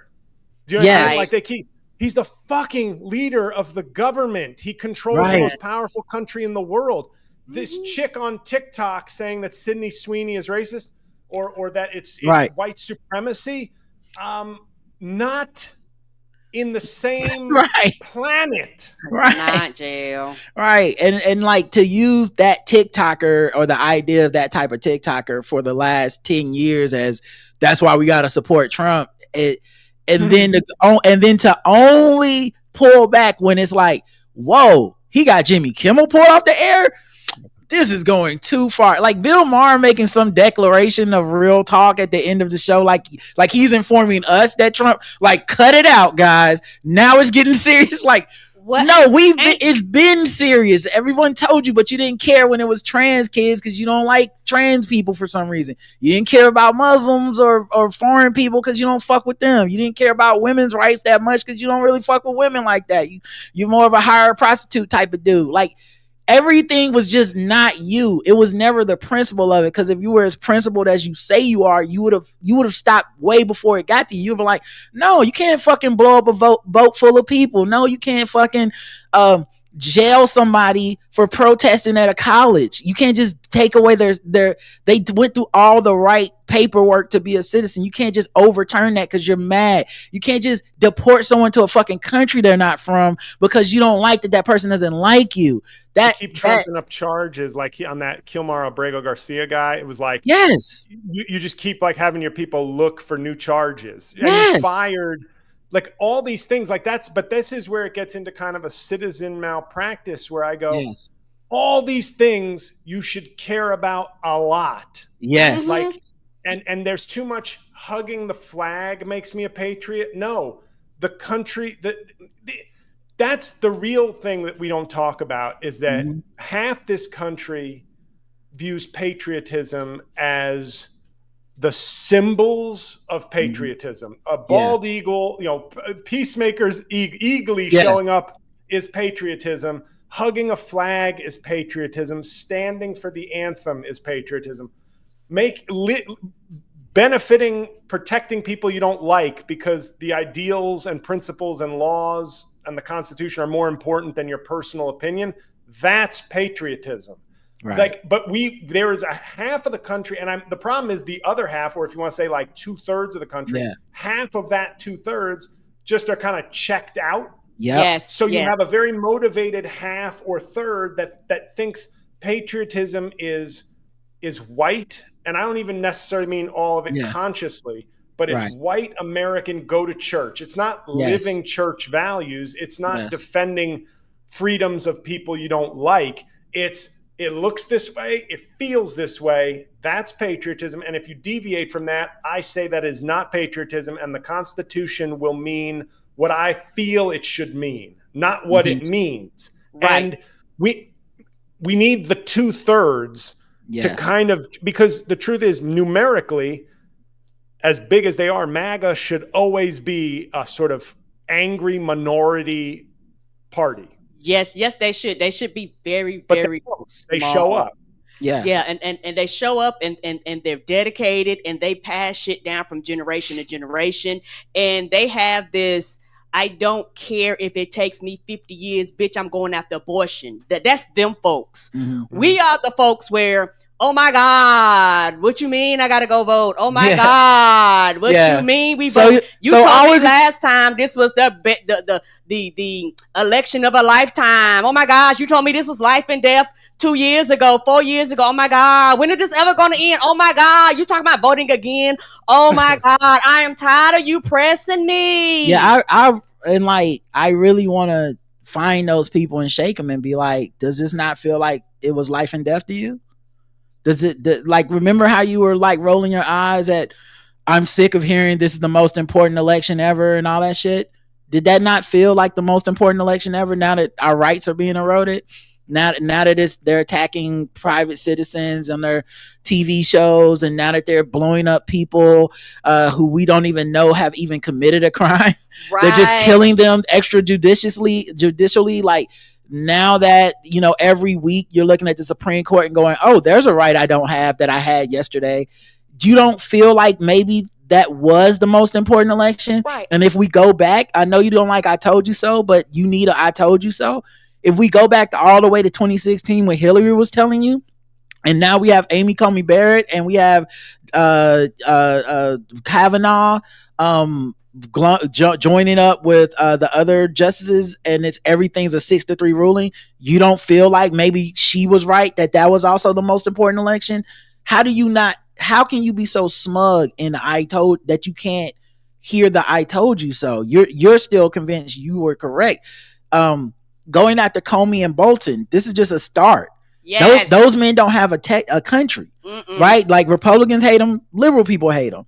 No one's going to, like, people will stand up for the principle of it. Like, some people, not all, but some people will stand up for the principle. Like, no, you shouldn't be able to do this. But there's a lot of people who are going to sit it out because they don't fuck with them. And they're going to wait until it's one of those people that Joe Biden has written a pardon for already, that they told Joe Biden he shouldn't have done. They're going to wait for it to be like Obama or somebody, and then be like, oh my God, I can't believe this is unconscionable. But by then they'll have done it to 5 or 6 other people. So it's that kind of thing that he's talked about, wanting to indict Obama. Exactly. Yes. It's that kind of thing that he telegraphs. And they think either he won't do it or something will stop him. Right. But we were the something. Yes, we were. Yes, we was. It was the citizens' responsibility, and I will always go. My thing is, I will always go back to the citizens. And so, me and Roger talked about this. I don't mind talking about, like, on this podcast, but I will not talk about it with most people, because all I hear from other people is excuses, and I am sick and fucking tired of it. People need to take personal responsibilities, no matter what your age. At some period of time, you have got to care about what impacts you. You've got to, and I understand. This is how you fuck around and find out, right? Because what happens is people think it's a cliche, right? Oh, you guys are saying everything's important. Everything is important. Everything is. That's the truth of the matter. That's what's always been on the docket in America. You're always trying to stop America from being what the people who conceived of America wanted it to be, right? Not the words they wrote, but like what they were doing, the actions, right? It's 1619 shit. It's like, look, we wrote a bunch of flowery shit, but what we were actually doing was genocide, enslaving people, and making sure women couldn't vote or have rights. And everything we wrote down was the opposite of that. And it's the fight to make those words be true that makes America America. That's what makes Martin Luther King probably the greatest person this country's ever produced, right? Because his religion and his patriotism was about making America live up to what it was saying. It wasn't whatever. And I'm sure there were people at the time going like we look at it in the past, but I bet you during this time, people were like, the most important election ever, the most important. I'll tell you what, though. A lot of people didn't even like him. A lot of black people didn't like what he was doing. But I will say this: I felt like, that's why I've always had jokes about like Lyndon Johnson, where I'm like, sure, he said the N-word a lot. Right. Probably earned himself a pass, though, in terms of like it's so tough to talk about all this because you look and it's like recent history. Like my parents were alive for all this, just like my father was born when Haiti was under U.S. occupation. It's not like ancient history. But you look and you want to be like, do you think it's a coincidence that once Lyndon Johnson whipped the fucking Congress into shape and bullied them into passing voting rights and civil rights laws, and then the South was lost? Yes. Do you think that's a coincidence? Yes. Yes. And keep in mind, when the Voting Rights Act is overturned by John Roberts, who's basically like, we don't need it anymore because obviously he has hated that shit since the 80s when he worked for Reagan. Like, as I've read about this, like, but he finally got it overturned. But his reasoning was one of, we don't need it because if it was, look at black people are voting fine in the South. It's like they're voting fine because there's enforcement of these rules. It can go all the way back to Reconstruction. Like Ruth Bader Ginsburg said that's like going out with an umbrella and saying, "Oh, I'm not getting wet. Let's get rid of the umbrella." Yes, and everyone ends up doing the same thing. I think we're human. People feel exhausted of having to stay vigilant, but that the conservative side of this country that wants to push everything back and down, they don't get tired. That's my whole point. They just don't. And so they don't get tired. And I know our side is the sensitive, emotional side, but like, I have no respect for these bitches on my side. I don't respect them. Yeah, and I don't know if it's if you ever played a team sport, part of playing a team sport is that it can't be but so nice. You know what I'm saying? Like if you play basketball, I love when coaches respect the players. I love when players are nice to each other. But if you ever wanted to be good at it, if you've ever wanted to win, there's a little bit of get your shit together, man. Like it ain't. Can I give you a story that I may have told you before? But I was at a basketball camp when I was 15 or 16, and my coach was like a former D1 point guard, and my defense. It was a tough week. The camp was tough, and the coach said to me during like a defensive drill, he said, "You know what? You're like the pussy I like, big and soft." And the fast forward 3 days later, my uncle watched us in our, like, we made the finals of our like division in the camp, the end with like a tournament. And he said to me after the game, we won. And he said, "That was the best defense I've ever seen you play." And I tell that story all the time because I'm like, I'm not looking for Bobby Knight to choke me. Right. That's too far. But like a coach shaming you once in a while, like, is like, it can be tighten a test. Up. Yes. And I feel like I could go to a school or a camp today, and if a coach said that to me, I could get them fired. Yeah, absolutely. And yeah, it's the transfer portal. It's it's all this stuff that it is better than what was before. Obviously, abuse isn't good, stuff like that. But on some level, it's like, but you're also making it really easy to just fucking give up. And and there's a lesson to perseverance. With my trainer, sometimes we do. She's introducing me new shit every week. And the last thing I did that was really tough was she had me do a fucking plank on a medicine ball, and that shit sucked. It was hard. It was, and she, I'm like, am I doing it right? She's like, yeah, you're doing it right. And I'm like, okay, what about like, should I use this thing? And she's like, oh no, it's just tough. She's like, sometimes it's just tough. And she's like, you can do it. It might not be as smooth as you want. It might not, like, you may have to adjust some things as you do it, but the goal is to do this for a minute on this thing, holding this posture, and it's just gonna fucking suck for a minute.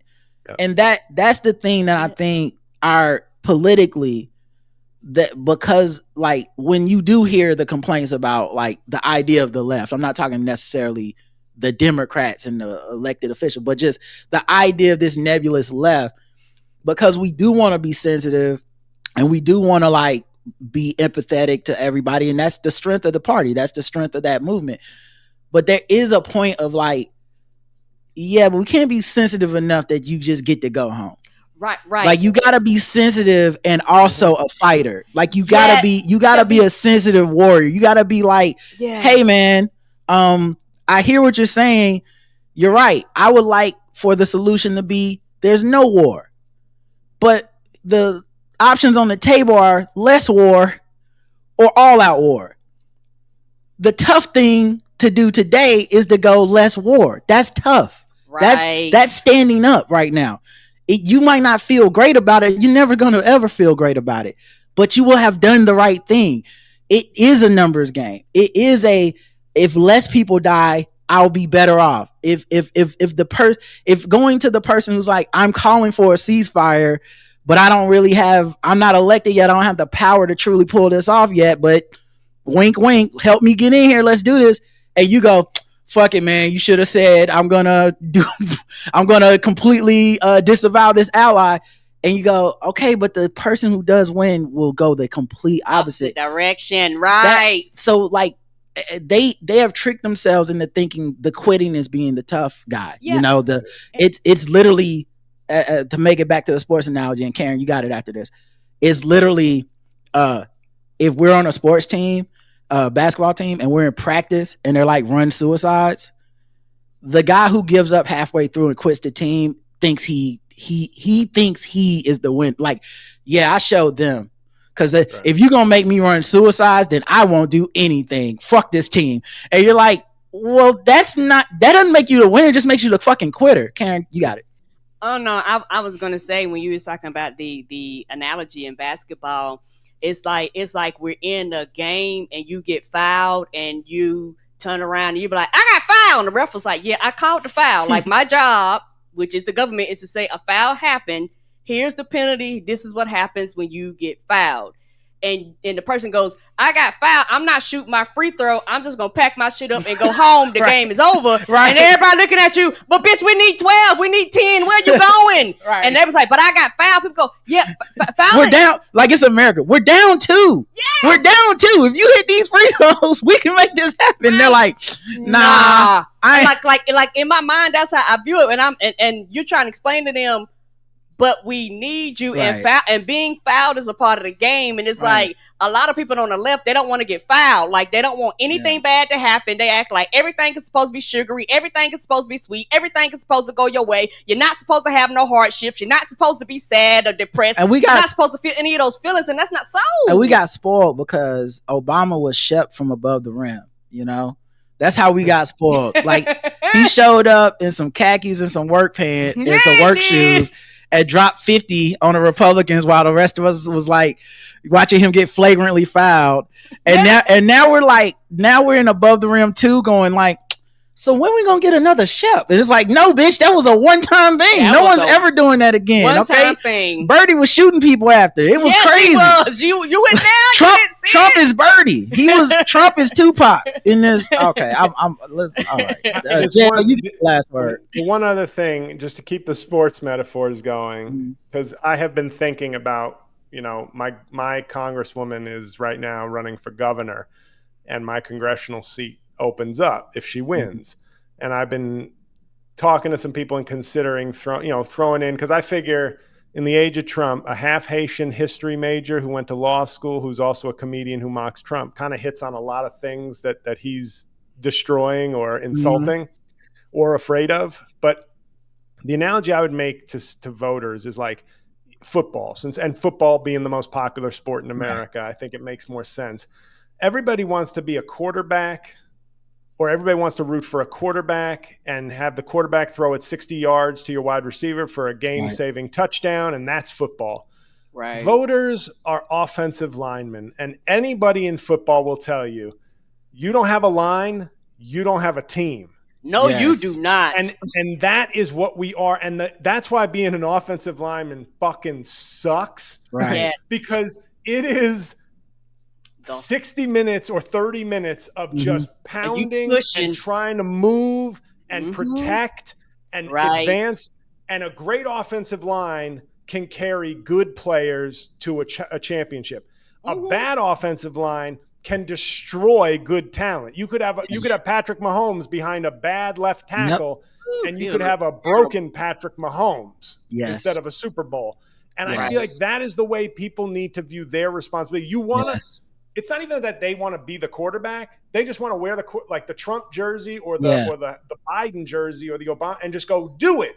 That's just go do it. And it's like our job is to pay attention, to read a paper, to talk to other people, to vote in little elections and big elections, and keep informed and keep focused. Because I love this analogy. I love this analogy because essentially it gets to the heart of something in football that I understand, and I hear the intellectual arguments, but I'm not swayed by really, and that's the tush push.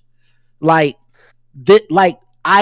don't mind the tush push. Actually, like when and I know it's bad TV, they can't always officiate it great, blah blah blah, but it kind of is like, trying to outlaw dunking or whatever. I'm like, I don't know, stop it. I don't like stop it. They don't win every game, and obviously every team can't do it. Like, stop them. I would like to, like, if I was rooting for the tush push team, I'm like, fuck y'all. Like, you put it up to a vote, it didn't get overturned, and so now this is what the fuck happens, and we're gonna do it until you stop us. And I think that is not a sexy play or any of that shit, but that to me is politics, right? I think every time we've ever gotten democratic advancement in America, it's because of a tush push. It's never a quarterback sneak. It hasn't been a hell. Like, we talk about it later, like, man, that Hail Mary that they threw. It's like, no, they had so many Democrats in office and such a engaged voting populace that demanded certain legislation that they just got what they decided they were going to get. You tush pushed Obamacare. Yes, they did. Like they you tush pushed the bailout of the auto industry. That it wasn't sexy. Like, they had to go and be like, we got the numbers and we're going to do it. And it's not going to make everyone feel great. You're not going to look back on this infrastructure bill. That was a Kamala Harris as Jalen Hurts. Come on. One vote over 1 yard over. Biden passed the only gun legislation we've had passed in like 20 years. Like, and maybe even longer. But my point being, like, it wasn't sexy. Like, I don't remember people running down the street like you won a Super Bowl and you threw the long time. We were like, yeah, he did that, and it was tough, and thank God we got something.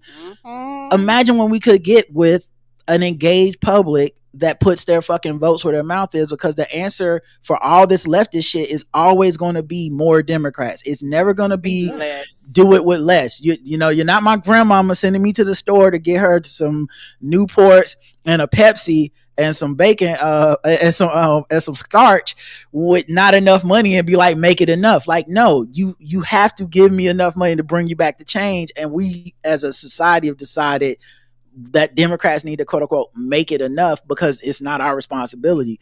If we overwhelm the polls, we'd overwhelm the legislation. It's really that simple. The last 100 years of American history is literally from FDR to present is lots of Democrats with a Democratic president equals life and generational changing opportunities and programs. That's it.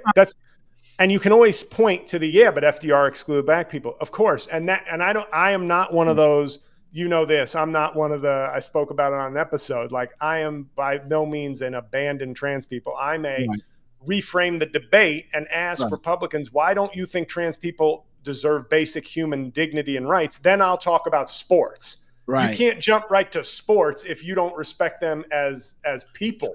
Right. But with if you just look, it's more Democrats, like you said, more Democrats, and it's more difficult now because of gerrymandering. But to bring about the offensive line analogy, I'd say again, we have enough voters to have a 15-person offensive line. Yes. Nobody's getting through. You can do all the progressive shit. You can just march down with Derrick Henry, 5 yards a carry for 20 plays, touchdown, if everybody votes and sort of buys into the system and has some patience. Right. Because the opposite is a pick six. It's not, well, let's see. Donald Trump does not play for your team. Right. He plays for the Donald Trumps. And they are trying to run up the score on you. Right. So the option is pick six or more voters, more yards, more things to benefit you. And the more power you have in the vote, the more you can distinguish and swing the politicians. When you are this close from winning, there's not a critical mass that makes people go, oh Jesus, I better go. You get 60 in the Senate, which is very difficult. You get 250 in the House. You can start to throw your weight around to keep with the O lineman analogy. And it's people just need to really understand their power but also their responsibility. I think voting is not just you have the power, rock the vote. It's also not to use the Chris Rock language, but it's like you're supposed to take care of your kids. You're supposed to care about your government and do something about it. And it can be frustrating, but we are no longer in you either do something positive or neutral. You're either doing something or you're part of the problem. Yes. And Trump has pushed us to that point where it's no longer, well, what does it really matter if it's Bill Clinton or George H.W. Bush? It matters. He has made it, if you can't see, and that is the one silver lining for Trump. It hasn't brought this Susan Sarandon liberal utopia yet. Right. But if you don't see how much harm can be done yet, man, you are fuck you, goodbye. Don't. Like, it's so funny. Ignored. It's so funny what activated so many of these people was Jimmy Kimmel. Mm-hmm. Like there's a part of me that is bitter about it. I'm just glad they're here now. But seeing like 400 actors sign this, you know what I mean? Like it's like, okay. I think he went too far though. Sorry to interrupt, but I think the reason this went to, because even Colbert didn't get this much attention. I think as I've said, Trump's kryptonite is that he can't stop trumping. He cannot stop. So he went, well, they were afraid. See, Paramount was afraid we wouldn't approve the merger. Okay, well, why don't we go one step further and just start issuing direct threats on podcasts?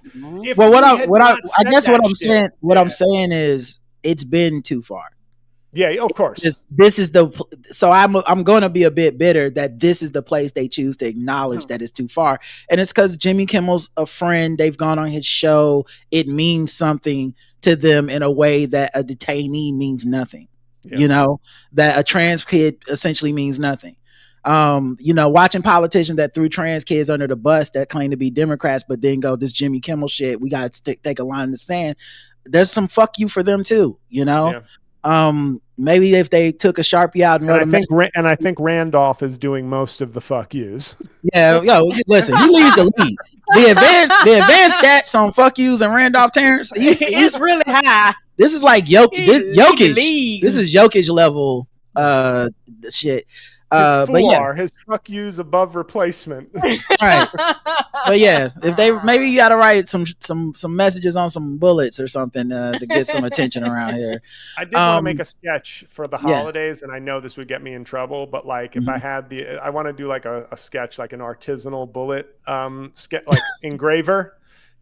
Get the message on your bullets that you want a loved one to get. This like the thing for me is it made me immediately go to the Chris Rock bit of like, right, we should sell Sharpies for $10,000 or whatever, it's like everybody is writing messages on bullets, like everybody's writing on bullets. Like, it's because it doesn't make no one trusts Kaj Patel and his people investigating it.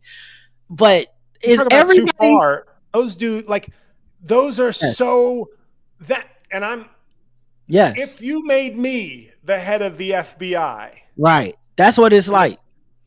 Actually, you'd be more qualified. Honestly, I'd be a better person, and I'd be a little more qualified. But even if I wasn't technically, in terms of like, we each have like X number of years in criminal law.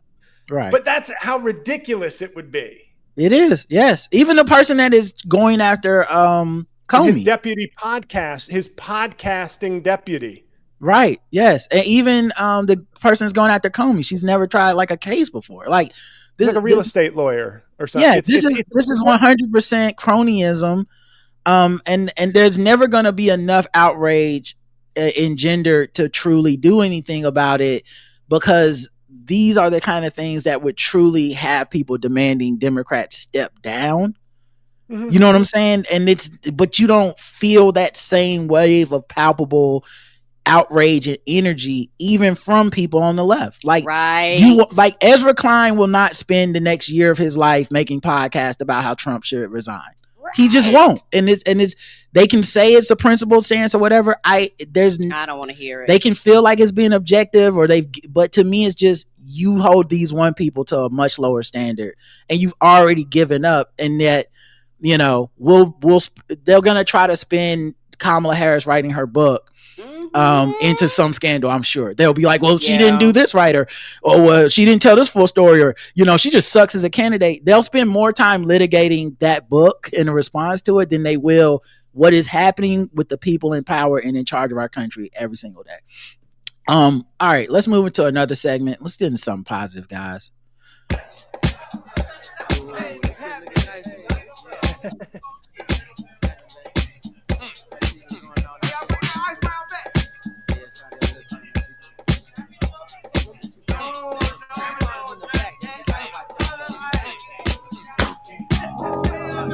Welcome to the cookout. Welcome to the cookout. Welcome to the cookout. Welcome to the cookout. That's right. It's time to do the thing that they say we never do. And that is invite some allies down to the cookout. The one you say no white people gonna be at? That's a lie. Or you look around and say, who invited these white people? It's me. I did. That's right, because y'all won't own up to it. He ain't gonna attend. We all know we've all been to the cookout, and there's always white people there. I don't know why we keep telling that lie on Twitter. But today's inductee into the cookout, we're quite familiar with this person. They've been there before, but apparently they want to come back. Billionaire MacKenzie Scott gives UNCF, that stands for United Negro College Fund, $70 million for historically black colleges and universities. Woo! That's right. She's taking that Jeff Bezos money and she's still sprinkling it around for us. Yeah. He's somewhere spending that amount of money marrying his new, Lauren Sanchez or whatever, his new wannabe Bond girl. And she's like, I'm going to bond these people out of slavery. Ain't that the truth? We get freedom. This gift follows her $10 million contribution in 2020. So this is $70 million. Woo. Okay. And she gave $10 million before. It will help bolster the UNCF Emergency Reserve Fund, according to the release from the organization. Because Trump want to cut all the funding, basically. Exactly. She's strengthening and trying to prepare and help these universities to weather the storm. Shout out to the allies. UNCF President and CEO Michael L. Lomax said he nearly lost it when he received the news of the donation. I would have too. I would have fucking fainted. He said, she is Saint MacKenzie Scott. I know it's so. She is rewriting the book on philanthropy, not just in this country, but in the world. Okay? She could murder somebody. You know what? Honestly, I think I'd let her say the N-word if it was in private. Like, just privately between the two of us. I'm like, you can say it one time, but don't. Hold on. Make sure everybody out the room. Go ahead. No, and I think then you'd hear it come out of her mouth and be like, yeah, no, of course not. I mean, it's never gonna sound good. But especially it would have like a half R, which would somehow sound worse. I agree. I mean, I'm telling you, that's how much that she has contributed. Her and then the dude whose OJ killed his son. Those two dudes get one free one. What were you gonna say? No, it makes me like, to me, obviously she's given a lot of money to a lot of causes, but it seems like there's been a lot of high profile black college donations. And then I can't help conspiracy theory, JL. I go, you think Jeff Bezos is racist? Like, do you think this is her way of fucking him through philanthropy? Is guess who's coming to dinner? You know, it's a rebellion against your. Yeah, she's like, you know what I heard on the most? What, marrying like some younger guy? No. I'm gonna tell you what he's gonna hate when I give these black people some money. What? Really? Yeah. Everybody's so confused. Like they be like, "Why are you doing this? You could have went on another vacation." Yeah. Like he gets married, she writes a $70 million check this time. Like she's like, "Oh, the wedding is on. Okay, I'll tell you what else is on, bitch. Fayetteville State versus FAMU is on because it's all coming from my pockets. How about that? Yes. The CIAA tournament is on. It's on." But yeah, she previously was married to Jeff Bezos, who had an estimated net worth of over $30 billion. She has pledged to donate most of her wealth to nonprofit organizations like UNCF. So yeah, shout out to MacKenzie. She's she gonna have a building named after her. She gonna be up on somebody's wall or governors or something. Hey girl, come on down to the to homecoming. I'll show you how to do the wobble. Come on. Okay. Everybody be gonna get scholarships. We're gonna get you in the electric slide. Let's go, sis. Welcome to the cookout. Welcome to the cookout. Welcome to the cookout. Welcome to the cookout. All right, let's continue to keep it a little upbeat, guys. Okay. I got a plan for 2 more segments. Okay. The first one, of course, we have J-L here, so he'll be very helpful. Let's do some white people news. White people news. We're bringing egg salad to the barbecue. We might be problematic or a little bit dim. The sun's really harsh on our fragile pink skin. It's white people news. White people news. We lost a white person that is one of the all-timers. I don't care what race you are, you definitely heard of this person. One of the last ones we had alive. Robert Redford. Okay, that's an actor. One of the last living movie stars. He passed away. And I guess he was 89. He died in his sleep. But somehow the news decided it was time to tell us that he actually had to protect himself from lusting co-stars because he only had eyes for his wife. Okay? Because Robert was putting it on. Real one. Okay? He often starred alongside Hollywood leading ladies like Barbara Streisand in The Way We Were in 1973 and Jane Fonda in 1967 with Barefoot in the Park.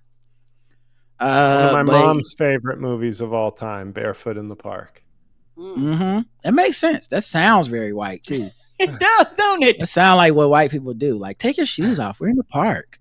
And while the Hollywood heartthrob may have had plenty of on-screen romances, he only had eyes for his wife at the time, historian Lola Van Wagenen. Come on, historian. Wonder if she was dragging in a lot of wagoning. I don't know. Who knows? Had to see a full body picture. He shared 4 children with Van Wagenen, but the 2 later divorced, and he remarried to German artist Sibyl Zagars. But now, I guess this publication has rounded up a full picture of the heartthrob's love. Is going to be like, I have some of her art. Yeah. Right. She's like, also, my husband and I have a lot of sex, and he only has eyes for me. Redford married his first, and also my husband was Robert Redford. Yeah, exactly. Yeah.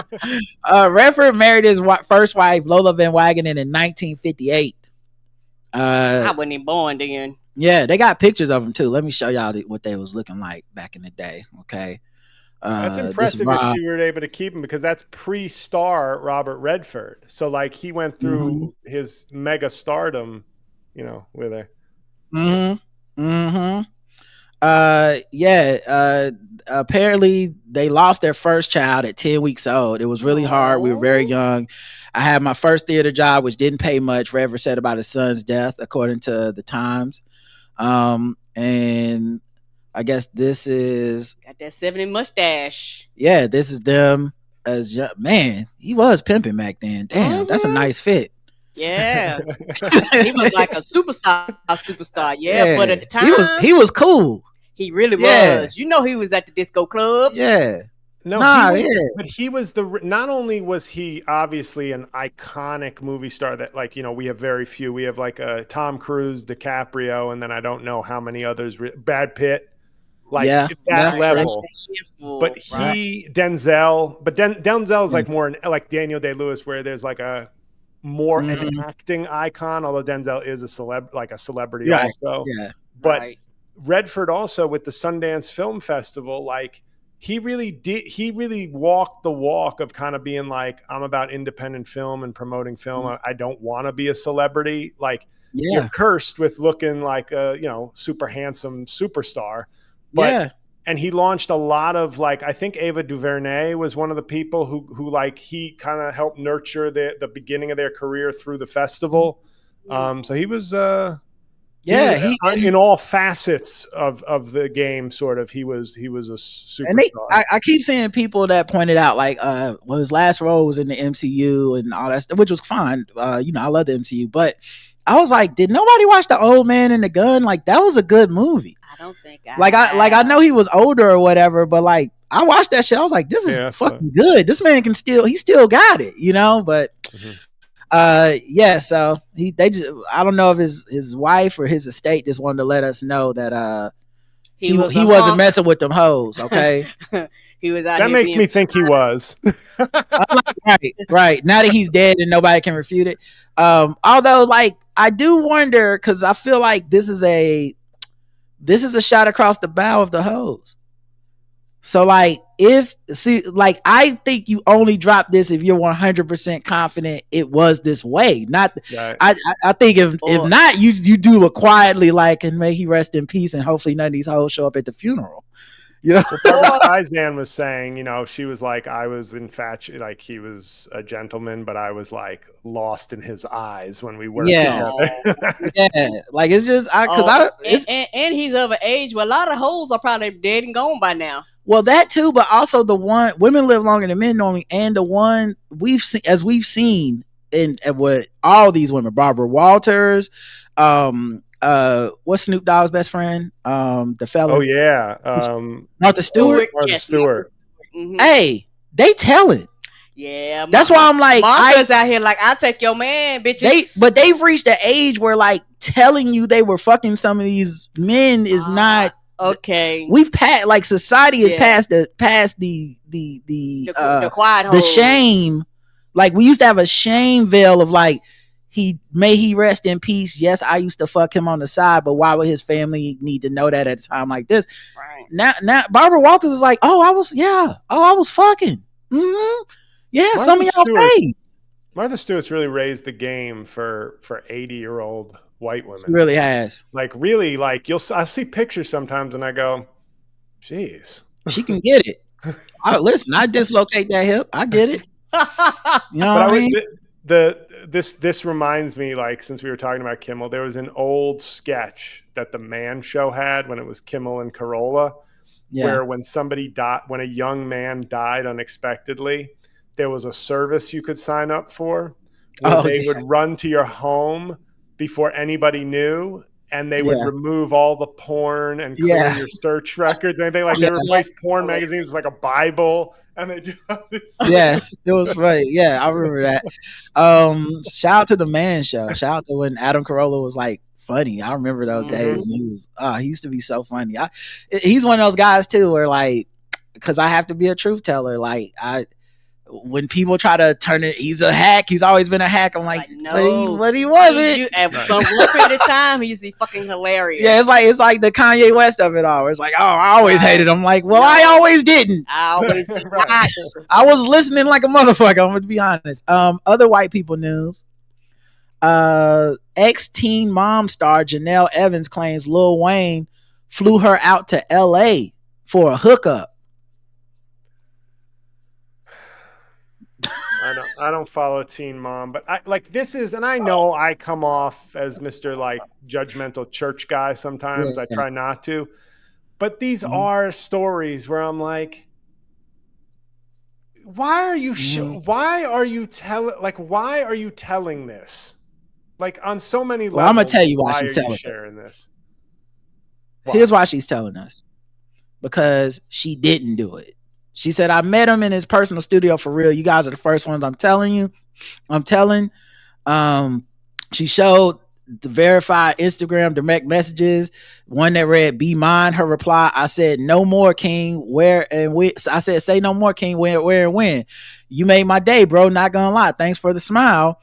He flew me out and I met him and things are cool. Did I hook up with him? No. Did he want to? Yes. But I wanted to go out to dinner and get to know each other first. She explained that the encounter fizzled because their intentions didn't match. While she hoped to build a connection, she said he wanted to jump right into it. And she ended up flying back home with the rapper covering her return trip. So that was crazy, she told viewers. So there you go, guys. She didn't fuck him. And that's like news. what I would do if I got offered the Saudi festival.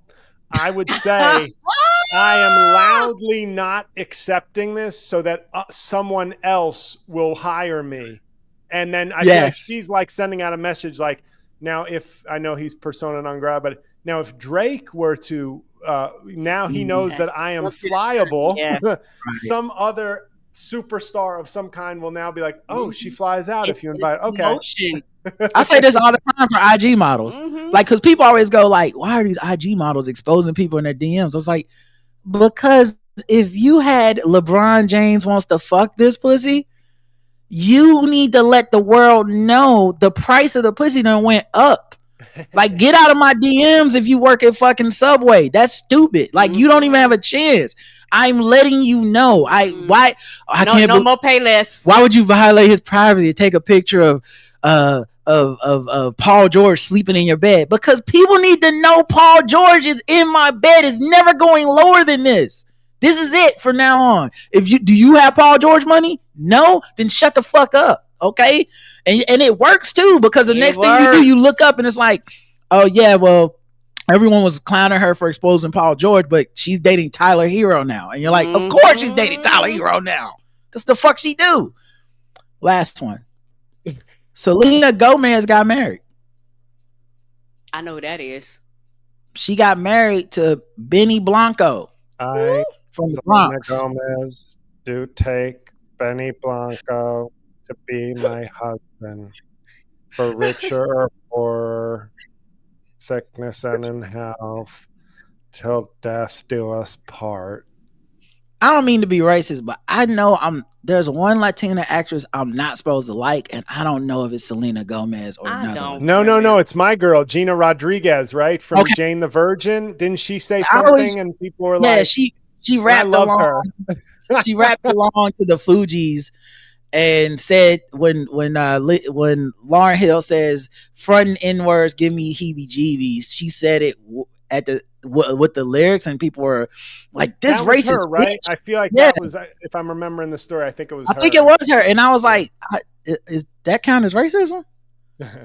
I didn't know we were counting that as racism. I thought y'all had been gave up the if you say it with a rap, it don't count. But I think they also didn't like it for other reasons that I don't remember all of them. But shout out to that listener who wrote in. This would be a great time for you to do the Did We Forget podcast. Do an episode on J-L's fave and let us remember, because I think she has some shit where like they did one of those Hollywood round tables and she said something about like some sort of difference between her and black women or something. I just remember it was real bad. And the thing is, Benny Blanco sound like somebody was trying to make up a color and wasn't Benny sure. Blanco? Yeah, wasn't sure what to call it. I thought John Leguizamo's character. Carlito's Way, yeah. Benny Blanco from the Bronx was a Carlito's Way character. So he's only like 37. I wonder if like he took that name, like that's a stage name or something. Gotta be. But anyway, they got married. They've been engaged for 9 months. He's 37. She's 33. They did it at a 70-acre private estate just north of Santa Barbara in California. Beautiful. Millionaires now, and he's no slouch. Like I gotta I think they've given up on making fun, because he's one of those guys where he seems like super nice and super humble, and then I listen to like his pop music catalog of like songs he's produced. This dude over the last like 13 years has produced a shit ton of hit pop songs, like big hit Payphone, Maroon 5, like Firework by Katy Perry. Like he is big time, but he's still this kind of like nice, goofy guy. And this is another one of those things. Nice rich, where you making money, but don't nobody really know who you are. So you kind of, this dude could walk right past me, deliver me a Papa John pizza. I would tip him and keep it trucking. I wouldn't know who this man was. Keith said super talented, and this is once again, this is my, you know, she can have whoever she's a nice looking, super rich, very famous person, and she probably was just like, yeah, he's talented, he's got his own money. I like what he does, and he treats me well. And like, what I need people out there not to get the wrong impression, though, is if Benny Blanco were the Papa John's delivery guy for Karen, he could not get Selena Gomez. I don't want he could not. He is just, when you are in the same zip code in terms of worlds, you can be the nice guy but Papa John's Benny Blanco does not get Selena Gomez, but it's still nice to say like, hey, go for that Selena Gomez in your tier if you are a nice guy. Your tier. I think also the thing is, it's not that thing where like young starlet marries like 60-year-old studio head type thing. Yeah, it's refreshing to be like Hollywood. Yeah, it's refreshing to be like, oh, look at them. They're 4 years apart. And he's like the quiet, moneyed talent, and she's the beautiful, vixen talent. And so, but still in the same world. Like they get each other's world, because like being a big time music producer and being a big time musician actress is like you run in that you understand. Of course, yeah. The world. I think the what I'm saying is the upper envelope of this is like Mariah Carey's first marriage, where you're like, y'all are in the same world, but you're like 40 years older in the same world, and that don't seem it's not as fun. Like Tommy Mottola. Right, yeah. So yeah, I like the old school filter or whatever they did to get this picture. Yeah, this was like that looked like a 70s, right? Mm-hmm. That's her in the beautiful picture dress. Yeah, she looks good. Sorry, Chris Lambert. Eric Andre was at the wedding. The Joker? They live a life. So I get the wedding dressed like fucking Barney. That's hilarious. God damn it. Eric Andre, he's so funny to me. I don't think I could be around him at a wedding where he's just being normal. And I think I would become the weirdo. It's like, are you doing a bit right now? He's like, no, I'm having a glass of wine. I'm like, right. But then like, you gonna like pour the wine down your pants or something? Or like, what's next? I can't tell who this lady is. She must not be famous. They didn't put Kristen Bell. Come on. If this is the section I'm supposed to be next on. This is why you're here. That looks like Kristen Bell to me. Okay, cool. Okay, thank you. And I don't know who this white dude is either. They're not even mentioning these other people as famous. This is crazy. They don't even have their names up underneath it. Yeah, they don't even. Normally they give Benny us Blanco's friend Tim. Yeah. No. I love, my favorite is when someone is obviously dating someone, but that person's not famous, and they be like, J-L Cauvin spotted with mystery woman. Because we didn't have no idea who the mystery woman. Who they are. In other words, two mysteries. Yeah. But these nice looks. I love this filter though. This thing right here is cool. Whatever this is that they're doing, that's a real. It makes our wedding look like a classic wedding.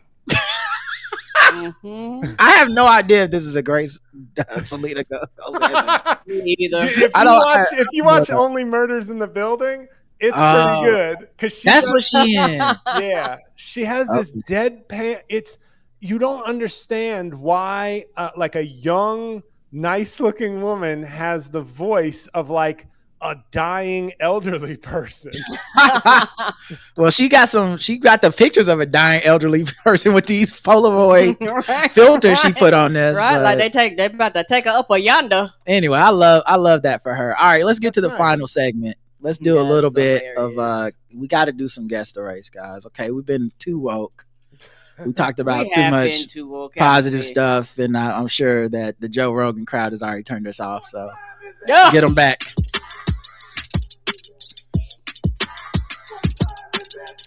It's time to guess the race. It's time to guess the race. It's time to guess the race. It's time to guess the race. That's right. Guess the race time. We go around the globe. We find different articles. We guess the race of the people involved. Today's contestants are, of course, Karen and comedian, actor, writer, J-L Cauvin. Future losing political candidate. Future losing to political scandal. Future, go see him get arrested in DC for impersonating the president this weekend. You could be part of history.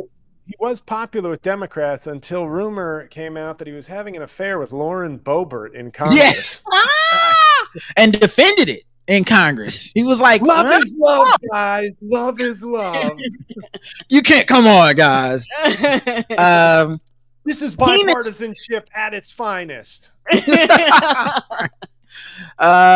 Penis man, graffiti suspect arrested. What? Worst superhero ever. Yes, worst superhero. All right, penis man sounds like a villain. He's a Batman villain. His his alter. You know how they always have like their regular name is always a hint.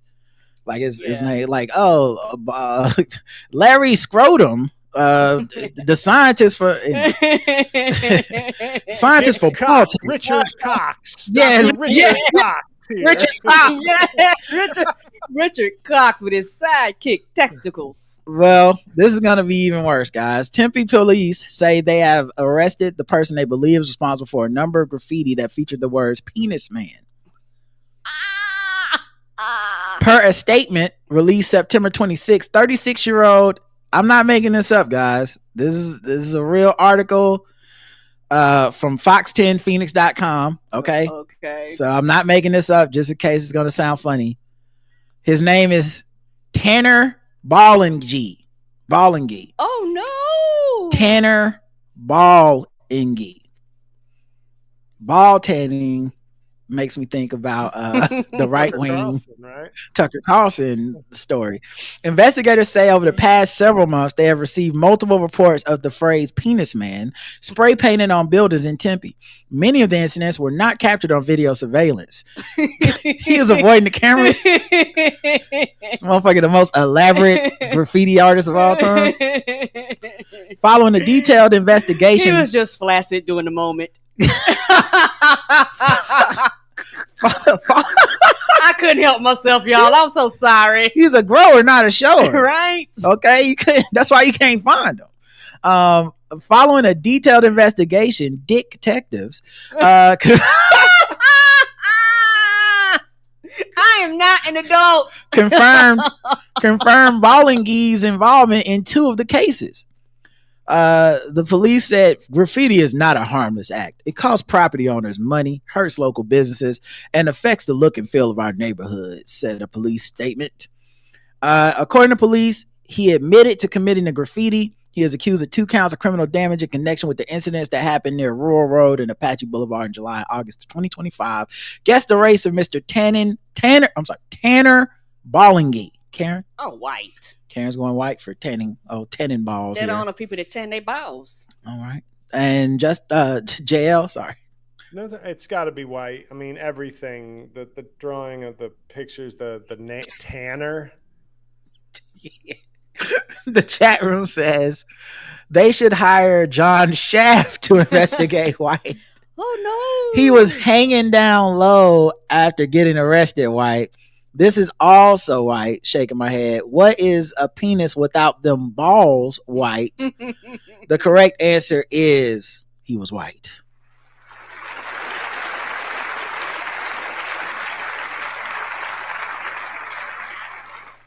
Man, what are you in for? You know? Man. He looks like a guy Robert Redford would play in a movie when he gets the upgrade. Yeah. Yeah.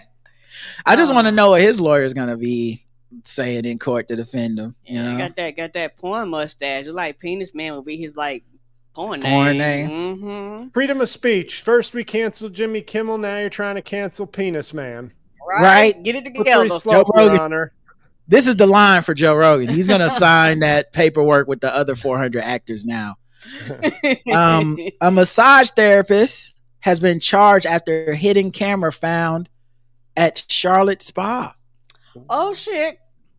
A massage therapist has been charged with felony secret peeping after he used a hidden cell phone to record a client without her knowledge.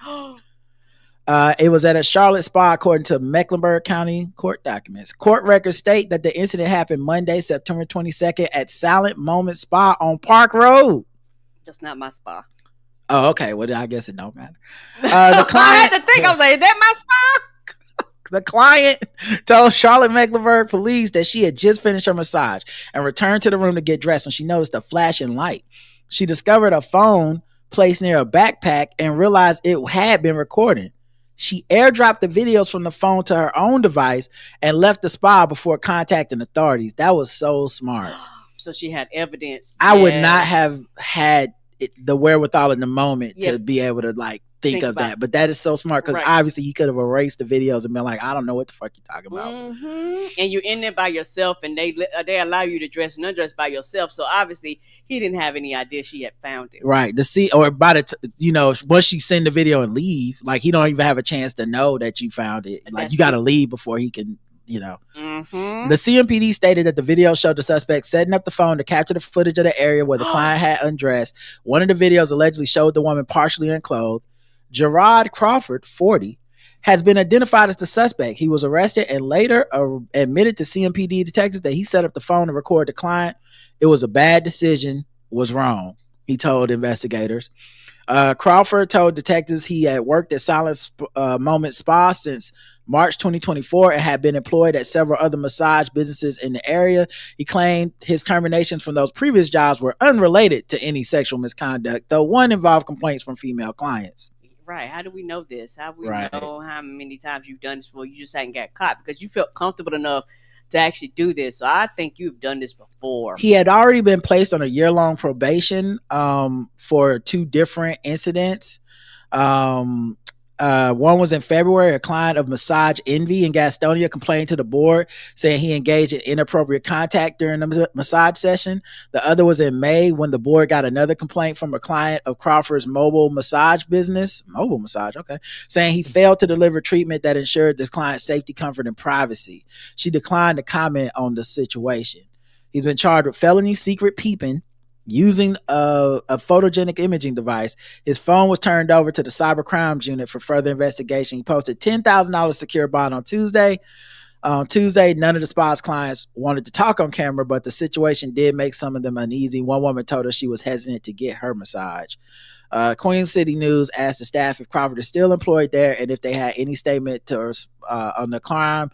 They asked our crews to leave the business and called the police. That's not a good sign. I think you should probably be able to say no. No. But that's just me. I'm probably just a stickler for that. All right, Karen. Guess the race of Mr. Gerard Crawford. Gerard Crawford. Mm-hmm. I'm going to go black Gerard. All right. J-L. They're white Gerards. Okay. Sound like you're still thinking. I'm going to go black. Okay. J-L. Yeah, I'm gonna say black. This is this is DEI hiring gone, run amok. He should have been in jail, and liberal policies, have left our massage parlors exposed to their criminal blackness. You go woke, go broke. Yeah, go woke, get filmed. But I will say that, sorry to do commentary on this, but like listening to this, the first thing I thought was like, and I'm sorry to be creepy like this, but I'm like, you're already massaging these women. Like, right, JL. Which is why they always say like these sexual crimes are about power. Cause it's like, you're already massaging these women. So you just want to be like, yeah, but I got you, Nate. Like I saw you, Nate. Yeah. Like it's that he escalated. And he had been on a year probation for violations before. So it sounded like he was even maybe escalating the behavior if he was recording. Who knows what else he was going to capture. Yeah. But, let's check the chat room. How many white Gerards you know? Black. Oh no. Needs to go back to jail. Black. Oh no. Slap it, flip it, rub it down. Oh no. That's Hilarious. Everybody went black. Everyone got it correct.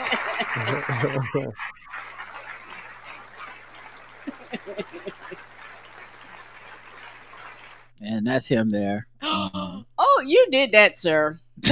Wow. How could you possibly tell? That, just from that picture, you're like, that's a massage peeping Tom motherfucker right there. You could just see it in his eyes. Karen is biased towards the good looking mug shots. Cause like if that had been the felon bay, right. It would have been like, oh no, I would let him film me. Who cares? Right. Like, but that guy looked angry to be arrested, which is the normal face. Only Felon Bay and Trump posed for mugshots. Everybody else just look mad. Well, all right, you guys are 2 for 2. Let's go to the bonus round. I ain't racist. How can I be racist about anybody or anything in my life? How can I? Call them niggas. Just call them niggas. It's time to get the race. Gold chain wearing, fried chicken and biscuit eating, monkey ate baboon, big guy, fast running, high jumping, spear chucking, 360-degree basketball. Teacher arrested for using poop spray in school cost campus more than $50,000 in repairs. What the fuck is poop spray? A teacher assistant has been arrested following a series of disturbances at a high school where a mysterious odor plagued the campus for weeks. Alexander Lewis, 32, faces charges of disturbing schools and malicious injury to property after allegedly using a spray designed to mimic the smell of feces.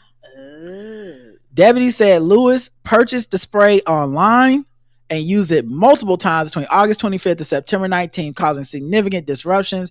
The odor reportedly triggered health issues among students and staff, including headaches, nausea, and dizziness, and resulted in nearly $55,000 in inspection and air conditioning repair costs for the district.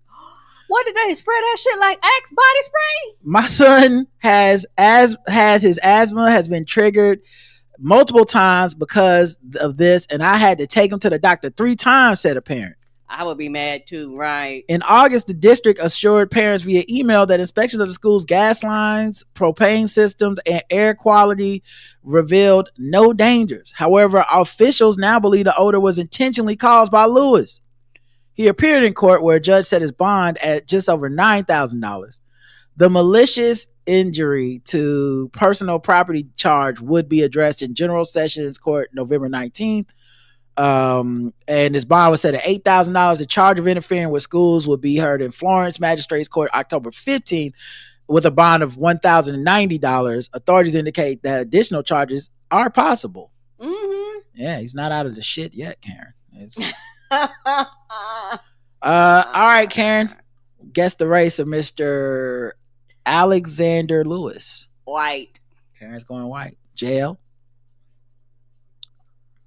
I'm going to say black. All right. Let's check the chat room, see what they believe. Guess the race. Okay. Need his shitty ass whooped white. Oh, no. White wannabe content creator, I bet. Content creator. What if he is a wannabe content creator, but this had nothing to do with it? Like he was just like, and I also do want to be a content creator, but I just like doing this. White. Oh crap, white. The correct answer is, and one of you will win. Okay. On this answer, because you did go different races, and one of you is right. Mm-hmm. The person who is right is Karen. You got it, Karen. He was white.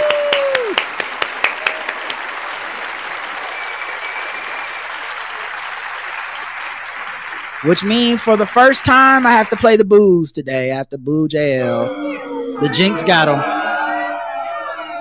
Well, like American voters, I would rather lose than tie. JL's like, in my reality, he is black. How about that? Because I thought about it. Mm-hmm. We might start a lot of shit, but we don't play with shit. Okay. Okay.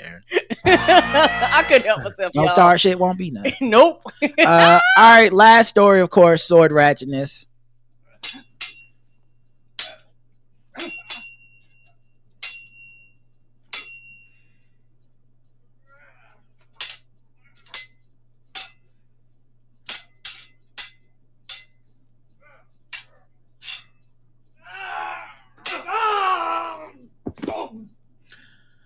A man who barricaded himself after allegedly attacking a neighbor with a sword has been arrested after a police standoff. Oh shit, not a standoff? Yep. A man who attacked his neighbor with a sword and then barricaded himself inside of his home across the street was arrested after an hours-long standoff with the police. The Marietta Police Department stated that dispatch received a call regarding an assault with a deadly weapon at 11:08 a.m. Thursday at the Madison Park condominiums. Arriving first responders found a man with laceration wounds to his face and hand that were described as non-life-threatening, just life-altering. Right. The life-shifting. Yeah. The victim reported an altercation with his neighbor, Michael Keene, who lives directly across from him. During the altercation, Keene allegedly swung a sword at his neighbor, striking him across the face and the hand. Afterward, the victim ran to his home to seek help, and Keene barricaded himself inside of his home, blocking off the doors and windows. A perimeter was established as officers began de-escalation attempts. However, they were unsuccessful due to the totality of circumstances. So then they called in the SWAT team. They did hours of negotiations, which did not work. And eventually a plan was made to breach the apartment. And they did that and it took the guy into custody. They charged him with multiple felonies, including assault with a deadly weapon and mayhem. Not the mayhem. Yeah.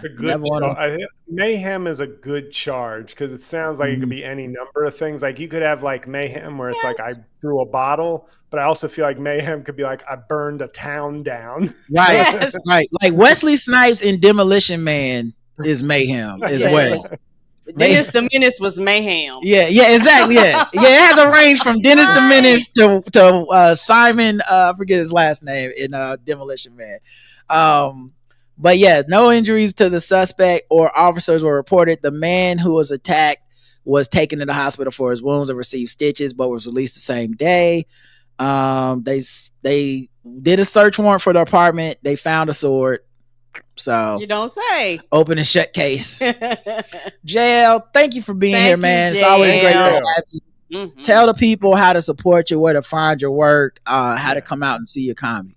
Yeah, thank you. Obviously, jlcomedy.com has links to everything, all the shows I mentioned, DC, Philly, Toronto, Charlotte, and don't wait. You know, if you know you can go or want to go, just get those tickets because the more tickets in advance, the more a venue promotes and feels like safe with the show. You know, I got my Patreon for $3, a lot of good stuff going up there. And obviously my 2 podcasts every week, Rain on Your Parade and Making Podcasts Great Again. Check one or both of those out. Yeah, I guess that's it for now. I'm close to 100,000 subscribers on YouTube. I'm at 99.2K. So 800 listeners. If you're not subscribed, go subscribe. Because I think they send me a thing. I think when I get 100K, they like send you something. And you get a lot of stuff over there. Like he's always constantly putting up stuff, doing Trump impressions and giving us the lowdown. And sometimes even give us like regular, just this is my point of view on this thing. As well as obviously stand up and all that stuff. So go subscribe. I'm subscribed. Oh, you know what's funny right now? My Laura is at a wedding in Canada this weekend, and I'm not trying to alarm anybody, but she has called me. I joke with her. She has made like 5 phone calls to me in the last like couple of years. They're always bad. It was like Cookie got run over by a car. Oh no. The mover stole $100 from me. Oh, like it's like, and then I lost my computer on the plane. Those are the last 3 phone calls I've gotten her, and that's in like 5 years. And she's calling now? She just called now. I'm like, she better be calling with just some like. All right, let's get you off of here. Let's get this wrapped up. Listen. No, we don't want nobody being stopped at no border like listen, that. your legal clients may or may not have a home, but you'll always have a home on this podcast. Yes, you will. Until next time, I love you. I love you too. Mwah. Bye, everybody. Bye, JL.